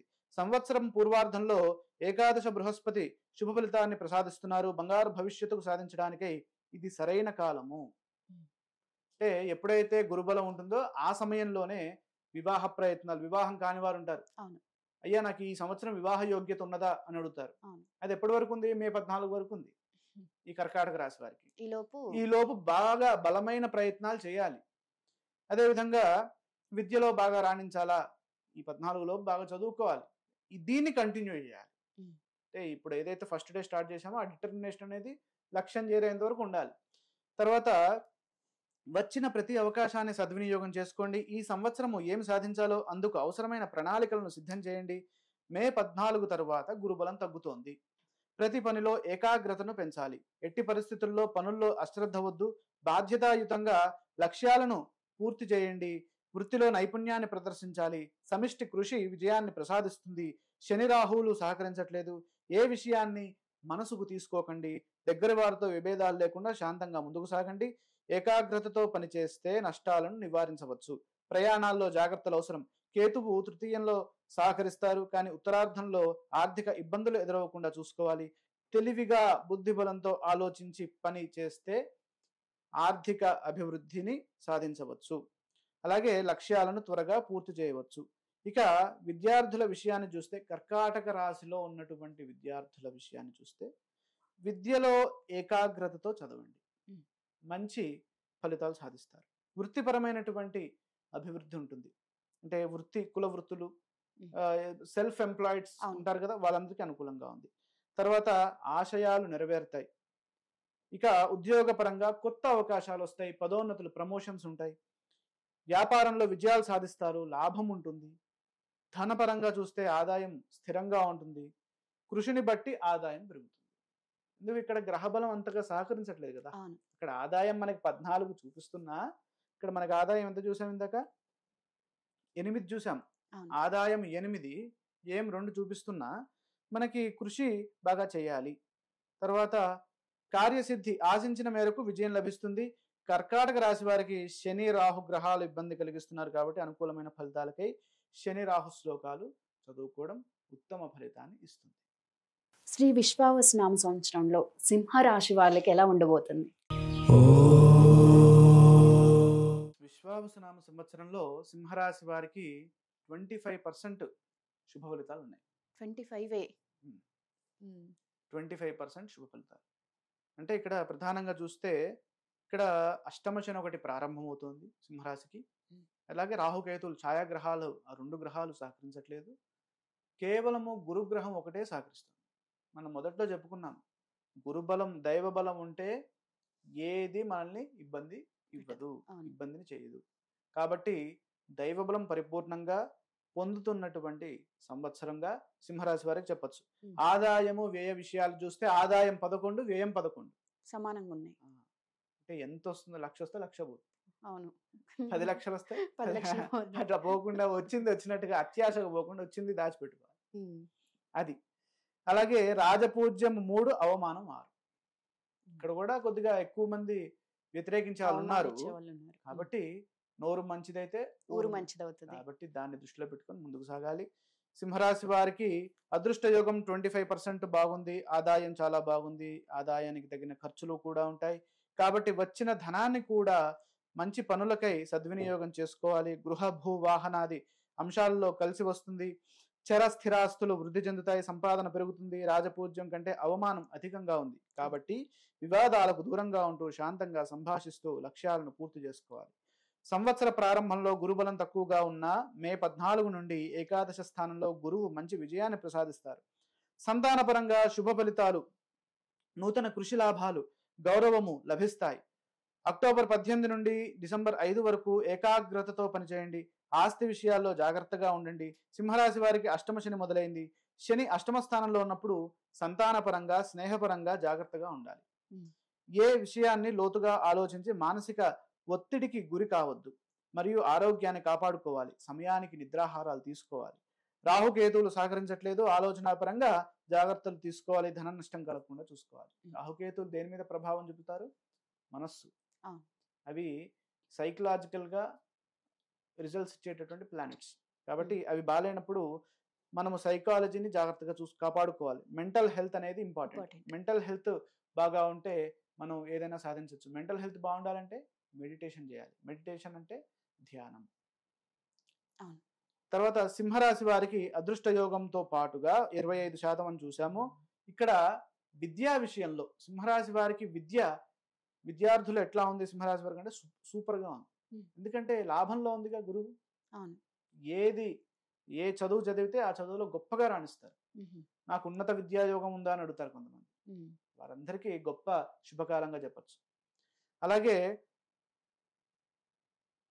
వృత్తి విషయంలో ఉన్నత స్థానాలు పొందే అవకాశం ఉంది. ఉద్యోగపరంగా స్థిరమైనటువంటి పురోగతి ఉంది. వ్యాపార పరంగా లాభాలు ఉంటాయి. పెట్టుబడులు జాగ్రత్తగా పెట్టాలి. అష్టమ శని కదా. అష్టమ శని ఉన్నప్పుడు ఏంటంటే కొంతమంది మిస్గైడ్ చేసేటటువంటి అవకాశాలు ఉంటాయి. మిస్గైడెన్స్కి లోనవ్వకుండా మనము కూడా దాని యందు అవగాహన తెలుసుకొని తెప్పించుకొని కలిగి ముందుకు సాగాలి. అవగాహన ఉంటేనే ముందుకెళ్ళాలి, లేకపోతే వెళ్ళకూడదు. అష్టమ శని ప్రభావం వల్ల అదృష్ట విషయంలో కొద్దిగా అప్రమత్తంగా ఉండాలి. కృషిని బట్టి విజయాలు దక్కుతాయి, కానీ శ్రమ అవసరం.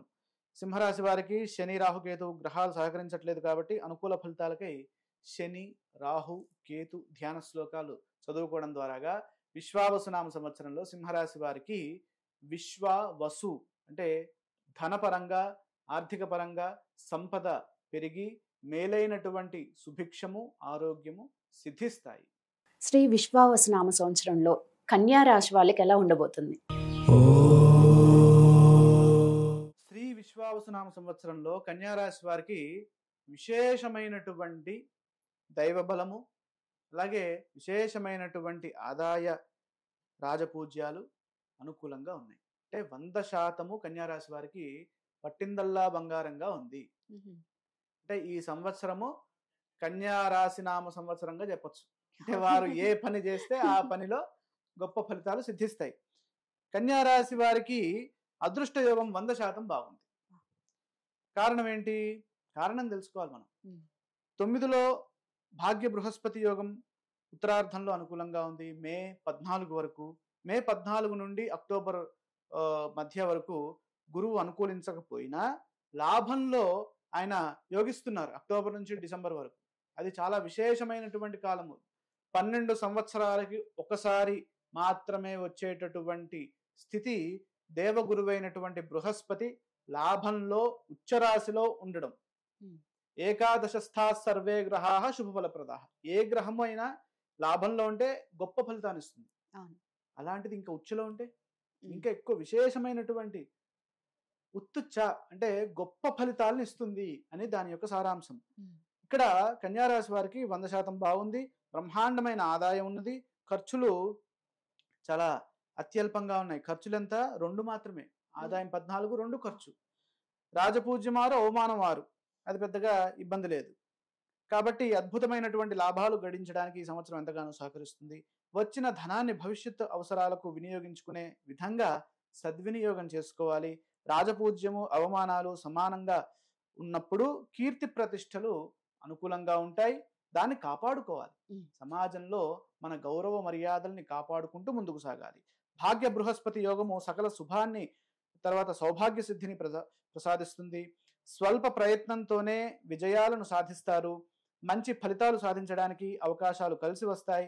అవసరాలను దృష్టిలో పెట్టుకుని విజ్ఞానపరంగా అభివృద్ధిని సాధిస్తూ విజయాలను సాధించాలి. మే 14 నుండి అక్టోబర్ వరకు ఉద్యోగపరంగా కొద్దిగా కాన్సన్ట్రేషన్గా పనిచేయాలి. కారణం ఏంటి? గురుబలం లేదు అక్కడ. సకాలంలో బాధ్యతలను పూర్తి చేయాలి. టుమారో నెవర్ కమ్స్ అనేటటువంటి మాట ఇక్కడ వర్తించకూడదు. ఎందుకంటే ఎప్పుడైతే మనకి గ్రహదోషం ఉంటుందో రేపు చేద్దాంలే అనేటటువంటి ఒక డిలే చేస్తూ ఉంటాం. ఆ రేపున వచ్చినాడు రేపు చేద్దాంలే అంటాం. ఆ రేపు ఎప్పుడు రాదు. అది ఎప్పటికీ ఆ పని అక్కడే ఉండిపోతుంది. ఎక్కడ వేసిన గొంగలు అక్కడే ఉంటుంది. కాబట్టి దాన్ని అలా ఉంచకుండా ఎప్పటి పనులు అప్పుడు పూర్తి చేసుకునే విధంగా ముందుకు సాగండి. సకాలంలో బాధ్యతల్ని పూర్తి చేయాలి. ఏకాదశంలో గురువు అభీష్ట సిద్ధిని ప్రసాదిస్తారు. సంతానపరంగా కలిసి వస్తుంది. సమాజంలో తగిన గౌరవం లభిస్తుంది. శని సప్తమ స్థానంలో ఉన్నప్పుడు కలత్రపీడ మరియు ప్రయాణాల్లో ఆపదలు కడుగుతాయి. రాహువు సప్తమంలో ఇబ్బందులు కలిగించినప్పటికీ షష్ఠ స్థానంలో రాహువు శుభాన్నిస్తారు. కేతువు సహకరించట్లేదు కాబట్టి కేతు ధ్యానం చేసుకోవడం ఉత్తమం. ఇక కన్యారాశి వారి విద్యా, వృత్తి, ఉద్యోగ, వ్యాపార, ధన విషయాలు కనుక చూస్తే ఇక్కడ విద్యలో బాగా రాణిస్తారు కన్యారాశి వారు. ఎందుకు? ప్రారంభంలో బాగుంది గురుబలం, అంత్యంలోనూ బాగుంది కాబట్టి విద్యలో బాగుంది. సాంకేతిక కోర్సుల్లో ఉన్నత శిఖరాలను అధిరోహిస్తారు. వృత్తిలో అభివృద్ధిని సాధిస్తారు. వృత్తిలో మార్పులు కూడా ఉంటాయి. మార్పులు in the sense in regarding with development. ఏదో మనం ఉన్న పొజిషన్ నుంచి దిగడం కాదు, పైకి ఎక్కడం. ఉద్యోగంలో గుర్తింపు పొందుతారు. చేసిన పనిని అప్రిషియేషన్ వస్తుంది. వ్యాపారంలో వ్యాపార విస్తీర్ణకు ఇది చాలా అనుకూలమైనటువంటి సమయం. ధనపరంగా అమితమైనటువంటి ఆదాయము, ఖర్చులు అదుపులో ఉంటాయి. అదృష్టాన్ని చూస్తే గురు అనుగ్రహం వల్ల అదృష్టం వరిస్తుంది. కార్యసిద్ధి విషయాన్ని చూస్తే క్రమశిక్షణతో విజయాలు సాధిస్తారు. కన్యారాశి వారికి సంపూర్ణ గ్రహ బలం ఉన్న కారణం చేత ఎటువంటి ప్రత్యేకమైన దైవ ధ్యానాలు చేయాల్సినటువంటి పని లేదు. ఇష్టదేవత ఆరాధన చేసుకున్నట్లయితే కన్యారాశి వారికి మరింత మేలు చేకూరుతుంది. శ్రీ విశ్వావసునామ సంవత్సరంలో తులారాశి వారికి ఎలా ఉండబోతుంది? విశ్వావసునామ సంవత్సరంలో తులారాశి వారికి 100% ఫలితాలు ఉన్నాయి. కారణం ఏంటంటే ఇక్కడ ఈ రాశికి ఒక గొప్ప శుభ ఫలితము, గొప్ప గమ్మత్తైన ఫలితం ఏంటంటే, ఇందాక మనం చూసాం 4 గ్రహాల్లో ఏదో ఒక గ్రహం సంపూర్ణంగా అనుగ్రహించకపోవడము ఇలా చూసాం. ఇక్కడ అట్లా లేదు. ఇక్కడ గురువు అనుకూలిస్తున్నాడు, శని అనుకూలిస్తున్నాడు, రాహువు బాగున్నాడు, కేతువు బాగున్నాడు. చాలా వండర్ కదా. అంటే అన్ని ప్లానెట్స్ ఒకే సంవత్సరంలో మనకి యోగ్యతని ఇవ్వడం అనేది అది దైవ బలానికి సంకేతము. భాగ్య బృహస్పతి యోగము ఇక్కడ మే 14 నుండి అక్టోబర్ వరకు బాగుంది. తర్వాత షష్ఠ స్థానంలో శని బలం బాగుంది. అలాగే పూర్వార్ధంలో రాహుబలం షష్ఠంలో ఉంది, అది అనుకూలంగా ఉంది. అలాగే ఉత్తరార్ధంలో మే 18 తర్వాత కేతు లాభంలోకి వస్తారు, అది కూడా అనుకూలంగా ఉంది. అంటే ఓవరాల్గా 100% రిజల్ట్, 100కి 100. తర్వాత ఇక్కడ ఆదాయము వ్యయం చూస్తే ఆదాయం 11, వ్యయం 5. రాజపూజ్య అవమానాలు 2. పెద్దగా ఇబ్బంది లేదు. తులారాశి వారికి విశ్వావసునామ సంవత్సరము అదృష్ట సంవత్సరం కాబట్టి ఈ సంవత్సరాన్ని మంచి పనులకై వినియోగించండి. ఎప్పుడైతే మనకి రోడ్డు బాగా ఖాళీగా ఉంటుంది, హైవే మీద మంచి రోడ్డు ఉంటుంది, మన చేతిలో మంచి BMW కారు ఉంటుంది, మనం ఎట్లా వెళ్తే 120 వెళ్ళకూడదు, జాగ్రత్తగా వెళ్ళాలి. అదే చెప్తున్నా. ఇక్కడ మనకి ఏదో బాగా ఉన్నది కదా అని ఓవర్గా వెళ్ళకూడదు. అంటే మనకున్న దాంట్లో మనం జాగ్రత్తగా ముందుకు జాగ్రత్తగా వెళ్తే అద్భుతమైనటువంటి ఫలితాలు ఉంటాయి. ఇక్కడ ప్రధానంగా ఏంటంటే కృషి చేయాలి అనేటటువంటి మాట కూడా ఇక్కడ మనం గుర్తు చేసుకోవాలి. అంటే మనకు కారు ఉంది, డ్రైవింగ్ రాకపోతే అవును వాస్తవం, అది రోడ్డు ఉంటుంది, కారు ఉంటుంది, ఒక్కడే ఉంటుంది. అవును. నాకు అంత బాగుందండి, నాకు ఫలితం ఏది అని అంటారు కొంతమంది. అవును. ఈ ఫలితం ఏదంటే you have to work out. Yes. అసలు నువ్వు ఏదో ఒకటి గోల్ పెట్టుకోవాలి, అవును. లక్ష్యం పెట్టుకొని దాని మీద వర్కౌట్ చేస్తూ, this is the mental health indicator. ఇది థర్మామీటర్ మన ఒంట్లో ఉన్నటువంటి జ్వరాన్ని, టెంపరేచర్ని ఎలా అయితే చూస్తుందో, నీ జీవితంలో ఉన్నటువంటి దైవ బలాన్ని సూచించేది ఈ గోచార ఫలితం. Mhm. దైవ బలం సూపర్గా ఉంది, ఎక్సలెంట్గా ఉంది, నీకు హెల్త్ బాగుంది. హెల్త్ బాగున్నప్పుడు ఏం చేయాలి? వర్క్ చేయాలి. అవును. దైవబలం బాగున్నప్పుడు అభివృద్ధికి కృషి చేయాలి. అవును. ఆ విధంగా ముందుకు సాగాలి. కృషికి తగిన ప్రతిఫలం ఆర్థికంగా లభిస్తుంది. ఖర్చులు అదుపులో ఉంటాయి. రాజపూజ్య అవమానాలు స్వల్ప సంఖ్యలో ఉన్నందువల్ల ఎటువంటి ఇబ్బంది ఉండదు. ధర్మబద్ధంగా పనిచేయడం ద్వారా పేరు ప్రతిష్టలు సంపాదిస్తారు. సంపూర్ణ గ్రహయోగము సహకరిస్తున్నందువల్ల మీరు దేనికోసమైతే ప్రయత్నం చేస్తున్నారో అవన్నీ అనుకూలిస్తాయి, ఫలిస్తాయి. Mm. సంతృప్తికరమైనటువంటి జీవితాన్ని గడపడానికి ఈ సంవత్సరం ఎంతగానో సహకరిస్తుంది. బ్రహ్మాండమైన ఆర్థిక అభివృద్ధి ఉంటుంది. భూ గృహ వాహనాది యోగాలు కలిసి వస్తాయి. గృహంలో శుభకార్యాలు జరుగుతాయి. మే 14 నుండి గురుగ్రహం విశేషమైన భాగ్యాన్ని, అదృష్టాన్ని ప్రసాదిస్తోంది. ఒక ప్రణాళికాబద్ధంగా పనిచేసి విజయాలు సాధించండి. ఏకాగ్రతతో పనిచేస్తే ఉద్యోగంలో మేలు చేకూరుతుంది. 6వ రాశిలో శని కార్యసిద్ధినిస్తారు. శని గ్రహము షట్ త్రిస్థాహ అంటే 6, 3 ఈ స్థానాల్లోనే ఆయన యోగిస్తూ ఉంటారు. సహజంగా అంటే ఆయన యోగించే స్థానాలు చాలా తక్కువ. లాభస్థానం 3 అవుట్ ఆఫ్ 12 ప్లేసెస్ శని ఎప్పుడైతే మన రాశి నుంచి 3వ రాశిలో కానీ, మన రాశి నుంచి 6వ రాశిలో కానీ, మన రాశి నుంచి లాభంలో కానీ ఉంటే అప్పుడు ఆయన యోగిస్తాడు. మిగతా వాళ్ళందరికీ ఇక అంతే. కాబట్టి ఈ కాలం ఎప్పుడు వస్తుంది మనకి? చాలా సంవత్సరాల తర్వాత. ఇప్పుడు ఒక రాశిలో ప్రారంభమయ్యాడు శని, మళ్ళీ అదే రాశికి తిరిగి రావాలి అని అంటే ఒక రాశికి 2.5 years, 2.5 years into 12 24 ఇంకా 6 ప్లస్ 6 అంటే మొత్తం 30 సంవత్సరాలు. అంటే ఒక రాశి చక్రం పూర్తి చేయడానికి 30 years పడుతుంది. అంటే 30 years కి ఒకసారి వచ్చేటటువంటి కాలంగా మనం చెప్పచ్చు. అంటే ఇది క్యాలిక్యులేటెడ్ ఇదనమాట. అంటే మీకు ఏదో క్యాలిక్యులేషన్ లేకుండా చేసింది కాదు ఇది. 30 సంవత్సరాలకు ఒకసారి ఈ శని బలము 6వ స్థానంలో వస్తోంది. తులారాశి వారికి ఈ సంవత్సరం కార్యసిద్ధి శని చాలా విశేషమైనట్టుగా యోగిస్తున్నారు. సౌఖ్యాన్ని ప్రసాదిస్తారు. రాహువు 6వ రాశిలో అభీష్ట సిద్ధినిస్తారు. 5వ స్థానంలో ధన నష్టం కలగకుండా జాగ్రత్తగా ఉండాలి. కేతువు 12వ స్థానంలో ఖర్చులు ఇస్తారు కాబట్టి అక్కడ ఖర్చులు పెరగకుండా చూసుకోవాలి. కానీ ఏకాదశ స్థానంలో ఉన్నప్పుడు ఇక్కడ సౌభాగ్య సిద్ధి ఉంటుంది. ఎప్పుడెప్పుడైతే గ్రహాలు అనుకూలంగా ఉన్నాయో ఆ సమయాల్లో మనము మన ప్రయత్నాలు ఇంకా గట్టిగా చేయాలి. ఇప్పుడు గ్రహబలం అనుకూలంగా లేదు, ఆ సమయంలో మనము ప్రతిరోజు దేవుణ్ణి ఆరాధన చేసుకుంటూ మన ప్రయత్నం చేసుకోవాలి. ప్రయత్నం ఇంపార్టెంట్. తులారాశి వారికి 100% అనుకూలంగా ఉంది ఈ సంవత్సరం. విద్యలో శుభ ఫలితాలు వస్తాయి. సాంకేతిక రంగాల్లో పురోగతి లభిస్తుంది. కారణం ఏంటంటే అష్టమ గురువు నుంచి ఇక్కడ భాగ్య బృహస్పతి యోగం ఏర్పడుతుంది. భాగ్యంలో ఉంటే 5వ స్థానాన్ని, అంటే గురువు 5వ కోణాన్ని చూస్తారు. అంటే మిథునంలో ఉన్న గురువు తులారాశిని చూస్తారు. గురు దృష్టి ఎప్పుడైతే ఉంటుందో అది విశేషమైనటువంటి బలాన్ని ఇస్తుంది ఆ రాశి వారికి. కాబట్టి అక్కడ చాలా గొప్పగా ఉంది. వృత్తిలో నూతన కార్యాలు చేపట్టడానికి ఈ సంవత్సరం చాలా మంచి సమయం. ఉద్యోగంలో పదోన్నతులు సాధిస్తారు. వ్యాపారంలో లాభదాయకమైనటువంటి ఒప్పందాలు ఉంటాయి. తర్వాత ఆర్థిక పరంగా పరిస్థితులు మెరుగుపడతాయి. అదృష్టపరంగా చాలా అద్భుతమైనటువంటి అదృష్టకాలం కొనసాగుతోంది. శుభకార్యాల్లో పాల్గొంటారు మరియు కుటుంబ సభ్యులతో ఆనందంగా గడుపుతారు.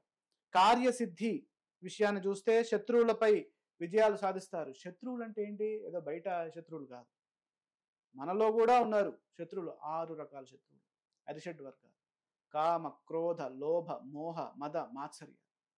వీటిని జయిస్తే అతను గొప్ప స్థాయిలో ఉంటారు. కాబట్టి వీటిని జయించే విధంగా ఈ సంవత్సరం మీకు కార్యసిద్ధిని సూచిస్తోంది. కాబట్టి తులారాశి వారికి సంపూర్ణ గ్రహబలం అనుకూలంగా ఉంది. అనుకూలంగా ఉన్నందువల్ల గ్రహ ధ్యానాలు ఏవి చేయాల్సిన పని లేదు. ఇష్టదేవత ఆరాధన, మనకి ఏదో ఒకటి ఇష్టదైవం ఉంటదిగా. ఇప్పుడు తులారాశి వారికి ఇష్టదైవం ఏంటి? అదృష్ట దైవము ఈశ్వరుడు. తులారాశి వారికి ఈశ్వరుడు. కాబట్టి ఈశ్వర ధ్యానం చేసుకోవడము చాలా విశేషమైనటువంటి ఆ ఈశ్వరం ఐశ్వర్యం ఈశ్వరాదిచ్చేత్ అని శాస్త్రం. ఐశ్వర్యం ఈశ్వరాదిచ్చేత్, ఐశ్వర్య సిద్ధి కలుగుతుంది. తులారాశి వారికి చాలా గొప్ప సంవత్సరంగా మనం చెప్పొచ్చు. శ్రీ విశ్వావసు నామ సంవత్సరంలో వృశ్చిక రాశి వారికి ఎలా ఉండబోతుంది? వృశ్చిక రాశి వారికి విశ్వావసు నామ సంవత్సరంలో చాలా గొప్ప ఫలితాలు. దైవబలం చాలా బాగుంది. ఇక్కడ ప్రధానంగా సప్తమ భాగ్య బృహస్పతి యోగము చాలా అనుకూలంగా ఉంది. సప్తమ బృహస్పతి యోగం వల్ల భార్య విషయాలు, అలాగే ధర్మపత్ని విషయాలు, అంటే ఆడవారికేమో భర్త విషయాలు, మగవారికి భార్య విషయాలు అనుకూలంగా ఉంటాయి. కుటుంబపరమైనటువంటి సంబంధాలన్నీ అనుకూలంగా ఉంటాయి. భాగ్య బృహస్పతి యోగం వల్ల విశేషమైనటువంటి సౌభాగ్య సిద్ధి అది కూడా ఉంటుంది. పంచమ శని యోగం ఉన్నది. పంచమ శని యోగం అంత అనుకూలం కాదు. అదేవిధంగా రాహువు కూడా మిశ్రమ ఫలితాన్ని ఇస్తున్నారు. కేతువు సంవత్సరం అంతా యోగిస్తున్నారు. అంటే లాభ దశమ స్థానాల్లో కేతు అనుకూలంగా ఉన్నారు. మొత్తం మీద చూస్తే 100% అనుకూలమైన ఫలితాలు గోచరిస్తున్నాయి. ఆదాయం 2, వ్యయం 14, రాజపూజ్యం 5, అవమానము 2. అంటే ఇక్కడ దృష్టిలో పెట్టుకోవాలి, అవమానం చాలా ఎక్కువగా ఉంది. రిపీట్, ఇక్కడ మనం దృష్టిలో పెట్టుకోవాల్సింది ఏంటంటే వ్యయం ఎక్కువగా ఉంది, 14 ఉంది, ఆదాయం 2 మాత్రమే ఉంది. కాబట్టి అనవసర ఖర్చుల్ని మనం బాగా తగ్గించుకోవాలి. రాజపూజ్యం బాగుంది, మంచి పేరు ప్రతిష్టలు బాగా పెరుగుతాయి. ఖర్చు అధికంగా గోచరిస్తోంది కాబట్టి మనము ఆదాయం స్వల్పంగా ఉంది కాబట్టి ఆర్థిక విషయాల్లో ఆచితూచి ముందుకు సాగాలి.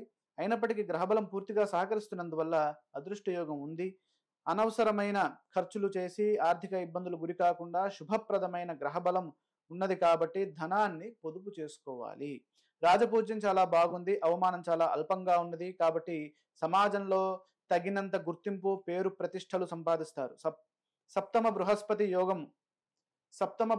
యోగము గృహంలో శుభాలను ప్రసాదిస్తుంది. శుభ పరిణామాలు ఉంటాయి. కుటుంబ పరంగా కలిసి వస్తుంది. భార్యా పిల్లలకు మేలు చేకూరుతుంది. మే 14 నుండి గురువు అష్టమంలో ఉన్నప్పుడు ఏంటి, గురువు అష్టమ స్థానంలో ఉన్నప్పుడు చోరాగ్ని నృపభీతిశ్చ గాత్ర గాంభీర్య నాశనం అని అంటుంది శాస్త్రం. అంటే ఏదో ఒక ఇన్సెక్యూరిటీ ఫీలింగ్ ఉంటుంది. అంటే మనము ఒక మూడ్లో ఉంటాం, సడన్ గా ఏదో గుర్తొచ్చి దానివల్ల మనము ఇన్సెక్యూరిటీగా ఫీల్ అవుతాం. సినిమా చూస్తూ ఉంటాం థియేటర్లో, సడన్ గా ఇంట్లో ఎట్లా ఉందో, అన్ని తాళాలు కరెక్ట్ గానే వేసానో లేదో ఆలోచన వస్తుంది. దానివల్ల ఏంటి, సినిమా సరిగ్గా చూడలేరు. కాబట్టి అలాంటి ఇన్సెక్యూరిటీ ఫీలింగ్ ఇస్తాడు ఈ దేవగురువు అయినటువంటి బృహస్పతి. కాబట్టి దాని నుండి బయటికి రావాలి అని అంటే ప్రతి పని స్పష్టంగా ఏకాగ్రతతో చేసుకోవాలి. దాంతో పాటు ఏకాగ్రత ఉండాలంటే గురు ధ్యానం చేసుకోవాలి. 2 ఇంటర్లింక్డ్ అన్నమాట. తర్వాత ఈ ప్రయాణాలు, ఆర్థిక అంశాల్లో జాగ్రత్తగా ఉండాలి. తృతీయ రాశిలో బృహస్పతి, భాగ్యరాశిలో బృహస్పతి సకల సౌభాగ్యాన్ని ప్రసాదిస్తోంది. అలాగే ఇక్కడ నవమ స్థానంలో గురు సంచారము చాలా ఉన్నతమైనటువంటి ఫలితాన్ని ఇస్తుంది. శని రాహు గ్రహాలు సహకరించడం లేదు కాబట్టి సకాలంలో పనులు పూర్తి చేసుకోవాలి, శాంతంగా వ్యవహరించాలి. కేతువు ఏకాదశ స్థానంలో ఉన్నప్పుడు సౌభాగ్యము, మరియు దశమ స్థానంలో ఉన్నప్పుడు పనిలో మంచి లాభాలు ఉంటాయి, సంపాదన పెరుగుతుంది. ఇక వృశ్చిక రాశి వారికి విద్యార్థులకు ఎలా ఉంటుంది అంటే 100% అదృష్టం అనుకూలంగా ఉంది. విద్యలో కూడా బాగా రాణిస్తారు. అద్భుతమైనటువంటి ఫలితాలు ఉంటాయి. వృత్తి చేసేవారికి, వృత్తిలో ఉన్నవారికి కొత్త చైతన్యంతో ప్రయత్నం చేస్తే అభివృద్ధి లభిస్తుంది. ఉద్యోగంలో కొత్త బాధ్యతలను చేపడతారు. వ్యాపార పరంగా చూస్తే ఇబ్బందులను అధిగమించి విజయాలను సాధిస్తారు, లాభాలు ఉంటాయి. ఆర్థిక పరంగా పెట్టుబడులు పట్ల జాగ్రత్త అవసరం. లోతుగా ఆలోచించి నిర్ణయాలు తీసుకోవాలి. అదృష్టపరంగా సఫలీకృతులవుతారు. అదృష్టం సంపూర్ణంగా ఉంది. కార్యసిద్ధి విషయాన్ని చూస్తే శని అంత అనుకూలంగా లేరు, పంచమంలో ఉన్నారు కాబట్టి శ్రమతో కూడిన విజయాలు ఉంటాయి. శ్రమ ఏవ జయతే అని మనం దృష్టిలో పెట్టుకోవాలి. ఇక్కడ వృశ్చిక రాశి వారికి సంపూర్ణంగా గ్రహయోగం అనుకూలంగా ఉన్నందువల్ల ప్రత్యేకంగా గ్రహ ధ్యానాలు చేయాల్సిన పని లేదు. ఇష్టదేవత ఆరాధన చేసుకుంటే మంచి ఫలితాలు ఉంటాయి. వీరికి కూడా గురు ధ్యానము, అంటే వృశ్చిక రాశి వారికి ఎవరు ఇష్టదేవత అంటే ఈశ్వరుడు అని కూడా. ఎందుకంటే ఆయన వృశ్చిక రాశి నుంచి పంచమ స్థానం మీనం కాబట్టి, మీనానికి అధిపతి గురువు కాబట్టి గురువు ధ్యాన శ్లోకాలు కానీ, దత్తాత్రేయ స్వామి వారి ఆరాధన కానీ, లేదా ఈశ్వర ఆరాధన, శివాయ గురవే నమః కాబట్టి ఆయన ప్రథమ గురువు. అలాగే కృష్ణుడి యొక్క ఆరాధన, జగద్గురువు, మన జగద్గురువుల యొక్క ఆరాధన, ప్రతి సంవత్సరం ఒకసారి జగద్గురువుల దగ్గరికి వెళ్ళి నమస్కారం చేసుకోవడం, ఇలా చేసుకున్నట్లయితే చాలా విశేషమైనటువంటి దైవ బలం పెరిగి మరింత మేలైన ఫలితాలు సిద్ధిస్తాయి. శ్రీ విశ్వావసు నామ సంవత్సరంలో ధనుష్ రాశి వాళ్ళకి ఎలా ఉండబోతుంది? విశ్వావసు నామ సంవత్సరంలో ధనుసు రాశి వారికి 75% శుభ ఫలితాలు ఉన్నాయి. ఆదాయం 5, వ్యయం 5, రాజపూజ్యం 1, అవమానం 5. గురుబలం చాలా అద్భుతంగా ఉంది. సప్తమ బృహస్పతి యోగము మే 14 నుంచి బాగుంది. అర్ధాష్టమ శని దోషం ఉన్నది కాబట్టి శని అంత అనుకూలంగా లేరు. అలాగే రాహుకేతువులు ఏదో రకంగా అనుకూలంగా ఉన్నారు. ఉత్తరార్ధంలో రాహు తృతీయ స్థానంలో యోగిస్తున్నారు. అలాగే పూర్వార్ధంలో దశమ స్థానంలో కేతు అనుకూలంగా ఉన్నారు. ధనుసు రాశి వారికి మొత్తం మీద 75% బాగుంది. ఒక ప్రణాళికాబద్ధంగా కృషి చేయండి, సత్ఫలితాలు సాధిస్తారు. స్థిరాస్తులు వృద్ధి చెందుతాయి. గృహ నిర్మాణాది అంశాలు కలిసి వస్తాయి. భూలాభము విశేషంగా ఉంటుంది. మే 14 నుండి గురులాభం సంపూర్ణంగా సహకరిస్తుంది. గృహంలో శుభాలు జరుగుతాయి. ఆశించిన ఫలితాలు సాధించడానికి ఇది ఎంతో కలిసి వచ్చే కాలము. ఒక ప్రణాళికాబద్ధంగా పనిచేస్తే లక్ష్యాలను పూర్తి చేస్తారు. అలాగే వృత్తి ఉద్యోగ వ్యాపారాల్లో మేలు చేకూరుతుంది. సంవత్సర ఆద్యంతాల్లో గురుబలం సహకరించట్లేదు కాబట్టి ప్రతి పనిలోనూ లోతుగా ఆలోచించి నిర్ణయాలు తీసుకుని సకాలంలో మీ బాధ్యతలను మీరు నిర్వర్తించండి. అర్ధాష్టమ శని దోషం ప్రభావం కూడా ఉంది కాబట్టి ధనుసు రాశి వారికి కాస్త కుటుంబ సభ్యులతో శాంతంగా వ్యవహరించాలి. అంటే లేనిపోని తగాదాలు, ఎక్కువగా ఒక డిస్కషన్స్ ఏవి చేయకూడదు. ఒక మాట ఉందంటే దాన్ని కట్ చేసి ఓకే నెక్స్ట్ ఏంటి అనేటటువంటి స్థాయిలో మనం మాట్లాడాలి. అదేవిధంగా కుటుంబ సభ్యులతో ప్రేమగా మెలగాలి. ముఖ్యమైన పనుల్లో ఒత్తిడి గురి కాకుండా పనుల్లో శ్రద్ధను పెంచండి. ఆరోగ్యంపై దృష్టి పెట్టండి. అపార్థాలకు అవకాశం కల్పించవద్దు. ఆస్తి పరంగా జాగ్రత్తగా ఉండాలి. రాహుకేతువులు ఏదో విధంగా సంవత్సరం మొత్తం ధనుసు రాశి వారికి అనుకూలంగా మేలైన ఫలితాలను ఇస్తున్నారు. మొత్తం మీద ధనుసు రాశి వారికి 100% యోగ్యత ఉన్నది. విద్యా విషయాన్ని చూస్తే విద్యార్థులకు కృషిని బట్టి విద్యలో శుభ ఫలితాలు ఉంటాయి. శ్రమతో కూడినటువంటి విద్యాయోగం ఉన్నది. వృత్తిలో ఉన్నత స్థానాలకు ఎదగగలుగుతారు. ఉద్యోగంలో పై అధికారుల ప్రశంసలు పొందుతారు. వ్యాపారంలో వ్యాపార విస్తీర్ణకు అలాగే వ్యాపారంలో గొప్ప అవకాశాలు పొందడానికి ఈ సమయం ఎంతగానో సహకరిస్తుంది. ఆర్థిక పరంగా ఆదాయం పెరుగుతుంది. ఖర్చులు అదుపులో ఉంటాయి. అదృష్టం మే నుండి గురు కటాక్షం వల్ల శుభకార్యాలు నిర్వహిస్తారు. ఎప్పుడైతే గురుబలం ఉంటుందో వివాహాది శుభకార్యాలన్నీ అనుకూలిస్తాయి. అలాగే ఇంట్లో ఏ కార్యక్రమం చేయాలన్నా ఈ విశ్వావసు నామ సంవత్సరం చాలా అనుకూలంగా ఉంటుంది. అలాగే కార్యసిద్ధి విషయాన్ని చూస్తే కీలక నిర్ణయాలు విజయవంతం అవుతాయి. కారణం ఏంటంటే దైవబలం సంపూర్ణంగా ఉంది. ఎప్పుడైతే దైవబలం సప్తమ స్థానంలో, ఏ గ్రహమైనా సరే సప్తమంలో ఉండి 100% దృష్టితోటి చూస్తుంది. అంటే ఇప్పుడు మీరు నేను కూర్చున్నది సమసప్తక స్థితి, మీరు నన్ను 100% చూస్తున్నారు. ఇక్కడ పక్కన కూర్చున్నటువంటి వ్యక్తిని నేను పూర్తిగా చూడలేను. అంటే ఇట్లా తిప్పి చూడాలి, లేదా ఇక్కడ నుంచి చూస్తే ఏదో కొద్దిగానే కనిపిస్తుంది. అంటే దాని యొక్క దృష్టి తగ్గుతుంది, దృష్టి బలం తగ్గుతుంది. అంటే గ్రహంలో కూడా బలం బాగుండాలి అంటే స్థితి యుతి దృష్టి కేంద్రం కోణం అని శాస్త్రం తెలియజేస్తుంది. ఇక్కడ చాలా అద్భుతంగా ఉంది. ధనుసు రాశి వారికి మిథునంలో ఉండి 100% దృష్టితోటి ఆయన తన స్వరాశిని చూసుకుంటున్నారు కాబట్టి చాలా విశేషమైనటువంటి గురు బలము, దైవ బలము, అదృష్ట సిద్ధి ఈ ధనుసు రాశి వారికి విశ్వావసు నామ సంవత్సరంలో కలుగుతుంది. శ్రీ విశ్వావసు నామ సంవత్సరంలో మకర రాశి వారికి ఎలా ఉండబోతుంది? శ్రీ విశ్వావసు నామ సంవత్సరంలో మకర రాశి వారికి కూడా చాలా గొప్ప రాజయోగాలు గోచరిస్తున్నాయి. కారణం ఏంటంటే గ్రహబలం 100% ఉంది. అలాగే ఆదాయ వ్యయాలు చూస్తే ఆదాయం 8, వ్యయం 14, రాజపూజ్యం 4, అవమానం 5. మకర రాశి వారికి అదృష్ట యోగం 100% బాగుంది. మంచి ఆదాయం ఉంటుంది. శుభ కార్యక్రమాలపై ధనాన్ని ఖర్చు చేస్తారు. ఆదాయానికి మించిన ఖర్చులు గోచరిస్తున్నాయి కాబట్టి పరిస్థితులకు తగ్గట్టుగా ధనాన్ని సద్వినియోగం చేయండి. రాజపూజ్యం చాలా బాగుంది. శ్రమకు తగిన గుర్తింపు లభిస్తుంది. సమాజంలో గౌరవం పెరుగుతుంది. కీర్తి ప్రతిష్టల్ని సంపాదిస్తారు. శాంతంగా మాట్లాడితే విమర్శించేవారు తగ్గుతారు. ఏది మాట్లాడాలన్నా మనము కోపంలో నిర్ణయాలు తీసుకొని మాట్లాడద్దు, కోపంలో డెసిషన్స్ తీసుకోకూడదు. అలాగే మనము అప్పటికే ఏదో ఒక డిస్కషన్ జరిగింది, ఆ సమయంలో మనం నోరు జారకూడదు. శాంతంగా అదంతా కూల్ అయిన తర్వాత మనం ఆలోచిస్తే అది చిన్న విషయంగానే మనకు కనబడుతుంది. కాబట్టి అప్పుడు పెద్దగా ఇబ్బంది ఉండదు. కాబట్టి శాంతంగా మాట్లాడితే విమర్శించేవారు తగ్గుతారు. సంవత్సర ఆద్యంత సమయాల్లో దేవగురువైన బృహస్పతి శుభస్థానాల్లో ఉండడం వల్ల మంచి ఫలితాలు ఉంటాయి. కుటుంబ పరంగా, సంతాన పరంగా, మిత్రపరంగా కలిసి వస్తుంది. అధికారుల లాభం ఉంటుంది. పెద్దల నుండి తగినంత ప్రోత్సాహం లభిస్తుంది. మే నుండి అక్టోబర్ వరకు ఏకాగ్రతతో పనిచేస్తే విజయం తథ్యం. మకర రాశి వారికి ఏలినాటి శని దోషము పూర్తయింది. అంటే గత 7.5 సంవత్సరాలుగా చాలా ఇబ్బంది పెట్టినటువంటి ఏలినాటి శని క్లోజ్. ఓకే. మళ్ళీ పునర్మిలామ 30 years తర్వాత ఏలినాటి ఓకే. శని. అంతే కదా. అవును. ఒక దగ్గర స్టార్ట్ అయ్యి మళ్ళీ ఇంకో దగ్గర రావాలంటే 30 30 సంవత్సరాలు. సంవత్సరాలు అనుకున్నాం కదా ఇందాక. ఉమ్. మళ్ళీ ధనుస్సు రాశిలోకి వస్తే అప్పుడు అంటే ఇప్పటి నుంచి కొన్ని సంవత్సరాలు తగ్గుతాయి. ఉమ్. అప్పటి నుంచి చూస్తే 30 సంవత్సరాలు. ఈ 7.5 సంవత్సరాలు నెగిటివ్ రిజల్ట్ అయితే పోయింది. ఉమ్. మంచి కాలంలోకి ఎంటర్ అయ్యారు.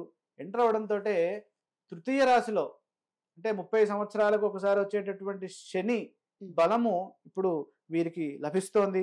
ఉద్యోగంలో అభివృద్ధి ఉంది, ఆర్థిక అభివృద్ధి మొదలైన శుభ ఫలితాలు ఉంటాయి.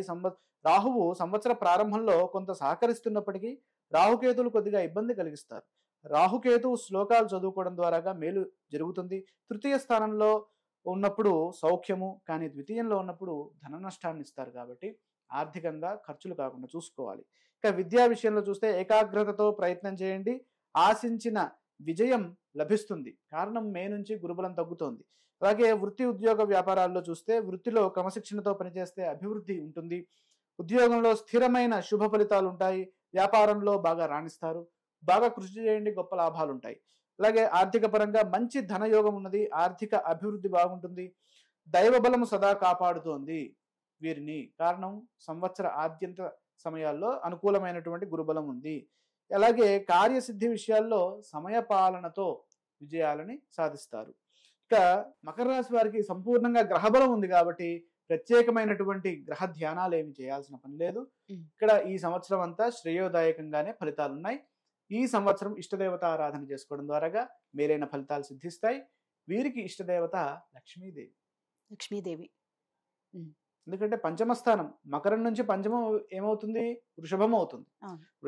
వృషభ రాశికి అధిపతి ఎవరు? శుక్రుడు. శుక్రుడికి అధిష్టాన దైవం లక్ష్మి. లక్ష్మీ అమ్మవారిని ఆరాధన చేసుకుంటే మంచి ఆర్థిక ఫలితాలు, సంతోషము, సుఖము, ధనము అన్ని వృద్ధి చెందుతాయి. శ్రీ విశ్వావసు నామ సంవత్సరంలో కుంభరాశి వారికి ఎలా ఉండబోతుంది? కుంభరాశి వారు విశ్వావసు నామ సంవత్సరంలో కొద్దిగా జాగ్రత్తలు తీసుకోవాలి. కారణం ఏంటంటే గ్రహబలం 25% ఉంది. అదేవిధంగా వ్యయం ఎక్కువగా ఉంది, ఆదాయం తక్కువగా ఉంది. వ్యయం 14, ఆదాయం 8. అలాగే రాజపూజ్యం 7, అవమానం 5. అంటే సమాజంలో కీర్తి ప్రతిష్టలు బాగానే ఉన్నాయి, ఆర్థికంగా అనుకూలంగా లేదు. గ్రహబలాన్ని చూస్తే కేవలం గురువు ఒకటే పంచమ స్థానంలో మే నుంచి అనుకూలిస్తున్నారు, మిగతా గ్రహాలు ఏవి అనుకూలంగా లేవు. ఏలినాటి శని ద్వితీయ స్థానంలో కంటిన్యూ అవుతోంది. ఇంకా దాన్ని దృష్టిలో పెట్టుకోవాలి. ఇక్కడ శ్రమకు తగిన ప్రతిఫలం ఉంటుంది. పలు మార్గాల్లో ధనాభివృద్ధి సూచితం. కారణం ఏంటంటే పంచమ స్థానంలో గురువు ఉన్నాడు కాబట్టి ఆయన భాగ్య దృష్టితోటి ఈయనను చూస్తారు. అంటే ఈ రాశి వారిని, కుంభరాశి వారిని. అదేవిధంగా మంచి పనులకై ధనాన్ని ఖర్చు చేస్తారు. అవసరాలను దృష్టిలో పెట్టుకునే ధనాన్ని వినియోగించండి. స్థిరాస్తులు వృద్ధి చెందుతాయి, పెట్టుబడులు లాభాన్ని ఇస్తాయి. అవమానం కంటే రాజపూజ్యం చాలా బాగుంది. మే నుండి గురుబలం పెరుగుతుంది. కృషికి తగిన ఫలితాలు లభిస్తాయి. ఇంట్లో శుభాలు జరుగుతాయి. ఆశించిన ఫలితాలను సాధిస్తారు. చేస్తున్న పనుల్లో పురోగతి ఉంటుంది. లక్ష్యాలు త్వరగా పూర్తవుతాయి. వృత్తి ఉద్యోగ వ్యాపారాల్లో కలిసి వస్తుంది. కుంభరాశి వారికి ఏలినాటి శని 2వ రాశిలో కొనసాగుతోంది, ధనరాశిలో. శని ద్వితీయ స్థానంలో ఉన్నప్పుడు కుటుంబ పరంగా, ఆర్థిక పరంగా పొరపాట్లు జరగకుండా జాగ్రత్తగా ఉండాలి. వృత్తి ఉద్యోగ వ్యాపారాల్లో ఎదురయ్యే ఆటంకాలను అధిగమించాలి. అంటే బుద్ధిబలంతో పనిచేయాలి. అంతేగా. అవును. మనము బాగా ఆలోచించి పనిచేస్తే అందులో ఆటంకాలు ఎలా ఉంటాయో మనం దాన్ని అంచనా వేసి ముందుకెళ్ళచ్చు. అలాగే రాహుకేతువులు వ్యతిరేక స్థానాల్లో ఉండడం వల్ల మంచి ఫలితాలు రావడం లేదు. కాబట్టి ఆరోగ్యపరంగా, ఆర్థిక పరంగా ఏకాగ్రత పెంచాలి. ఏదీ లోతుగా ఆలోచించవద్దు. కుటుంబ సభ్యులతో కలిసి సమిష్టి నిర్ణయాలు తీసుకుని వాటిని అమలు చేయండి. కార్యసిద్ధి లభిస్తుంది.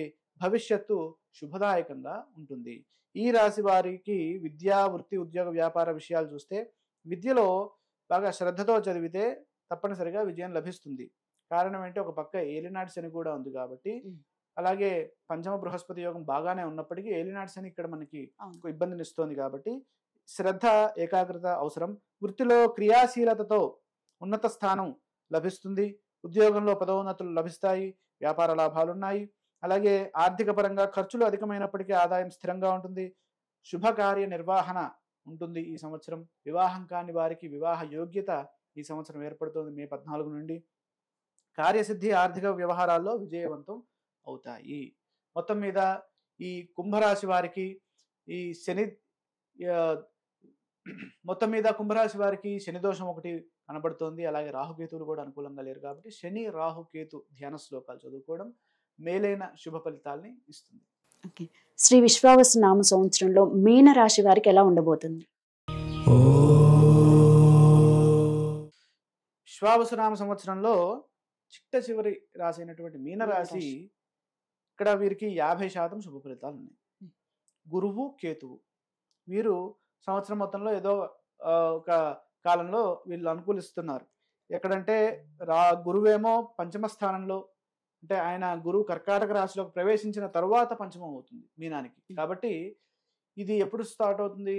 అక్టోబర్ 16 నుండి డిసెంబర్ ఫస్ట్ వీక్ వరకు ఈ యొక్క యోగ్యత ఉన్నది. కాబట్టి ఈ కాలాన్ని సద్వినియోగం చేసుకోవాలి. జన్మరాశిలో ఏలినాటి శని కొనసాగుతోంది. అలాగే 6వ రాశిలో కేతు ఉత్తరార్ధంలో బాగుంది. అలాగే ఆదాయ వ్యయాలు చూస్తే ఆదాయ వ్యయాలు సరిసమానంగా తూకంగా ఉన్నాయి, 5-5. అలాగే రాజపూజ్యం కూడా అవమానం 1. మొత్తం మీద చూస్తే కృషికి తగిన ప్రతిఫలం ఆదాయ రూపంలో దక్కుతుంది. వచ్చిన అవకాశాన్ని సద్వినియోగం చేసుకుంటూ ఆర్థిక అభివృద్ధిని సాధించాలి. అవమానం తక్కువ, రాజపూజ్యం ఎక్కువగా ఉన్నప్పుడు సమాజంలో పేరు ప్రతిష్టలు పెరుగుతాయి. గౌరవప్రదమైన జీవనం కొనసాగిస్తారు. అదృష్ట యోగం 50% ఉన్నప్పుడు మిశ్రమ ఫలితాలు ఉంటాయి. పాజిటివ్ ఉంటే 50% నెగిటివ్ ఉంటుంది. కాబట్టి కృషిని పెంచాలి. లక్ష్యం సిద్ధించేంత వరకు ఏకాగ్రతతో పనిచేస్తే విజయం తప్పనిసరిగా లభిస్తుంది. అలాగే సంవత్సరం తృతీయ భాగంలో అనగా పంచమ స్థానంలో గురువు సంచారం చేస్తున్నప్పుడు సంతానపరంగా శుభప్రదంగా ఉంటుంది. మిత్రబలం పెరుగుతుంది. మంచి చేస్తున్న పనుల్లో మంచి సహకారము, పెద్దల సహకారము, కుటుంబ సహకారం అంతా ఉంటుంది. సంవత్సర ప్రారంభం నుండి గురువు 3-4 రాసుల్లో సంచారం చేస్తున్నారు. గురుబలం తక్కువగా ఉన్న కారణం చేత ఆ సమయంలో గురు ధ్యానం చేసుకోవడం మంచిది. అలాగే ఈ రాశి వారికి జన్మరాశిలో ఏలినాటి శని దోషం కూడా ఉన్నది కాబట్టి శని ధ్యాన శ్లోకం చదువుకోవాలి. ఆరోగ్య రీత్యా జాగ్రత్తగా ఉండాలి. ఒత్తిడికి గురి కావద్దు. రాహుకేతు దోషాలు కూడా ఉన్నాయి. ఆరోగ్యంపై, ఆర్థికంపై రాహు ప్రభావం ఉంటుంది. ఉత్తరార్ధంలో కేతువు సుఖాన్ని, విజయాన్ని ప్రసాదిస్తున్నారు. మొత్తం మీద ఈ మీనరాశికి విద్యలో సాంకేతిక కోర్సులు బాగా అవకాశాలు పెరుగుతాయి. ఆ కోర్సుల్లో బాగా రాణిస్తారు. అలాగే అభివృద్ధిని సాధిస్తారు. శుభ ఫలితాలు ఉంటాయి. వృత్తిలో కృషి ఫలిస్తుంది. పరిశ్రమల నుంచి మంచి అవకాశాలు వస్తాయి. ఉద్యోగంలో సంతృప్తికరమైన పురోగతి ఉంటుంది. అనుకున్న విజయం లభిస్తుంది. వ్యాపారం బాగుంటుంది. పెట్టుబడులు కలిసి వస్తాయి. ధనము, ఆదాయము వృద్ధి చెందుతుంది. ఖర్చులు అదుపులో ఉంటాయి. అదృష్టపరంగా చూస్తే అక్టోబర్ నుంచి గురుబలం బాగుంది కాబట్టి సంపూర్ణమైనటువంటి అదృష్టం ఉంది. కార్యసిద్ధి ఈ సంవత్సరము విజయాలు దక్కుతాయి. గొప్పగా ప్రయత్నాలు చేయండి.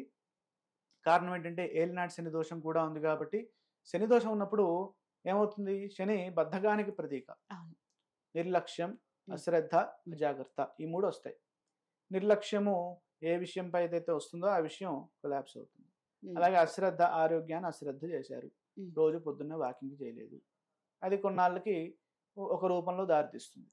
అలాగే అజాగ్రత్తగా ఉండకూడదు. డ్రైవింగ్ చేసేటప్పుడు నైట్ డ్రైవింగ్స్ అవాయిడ్ చేయండి.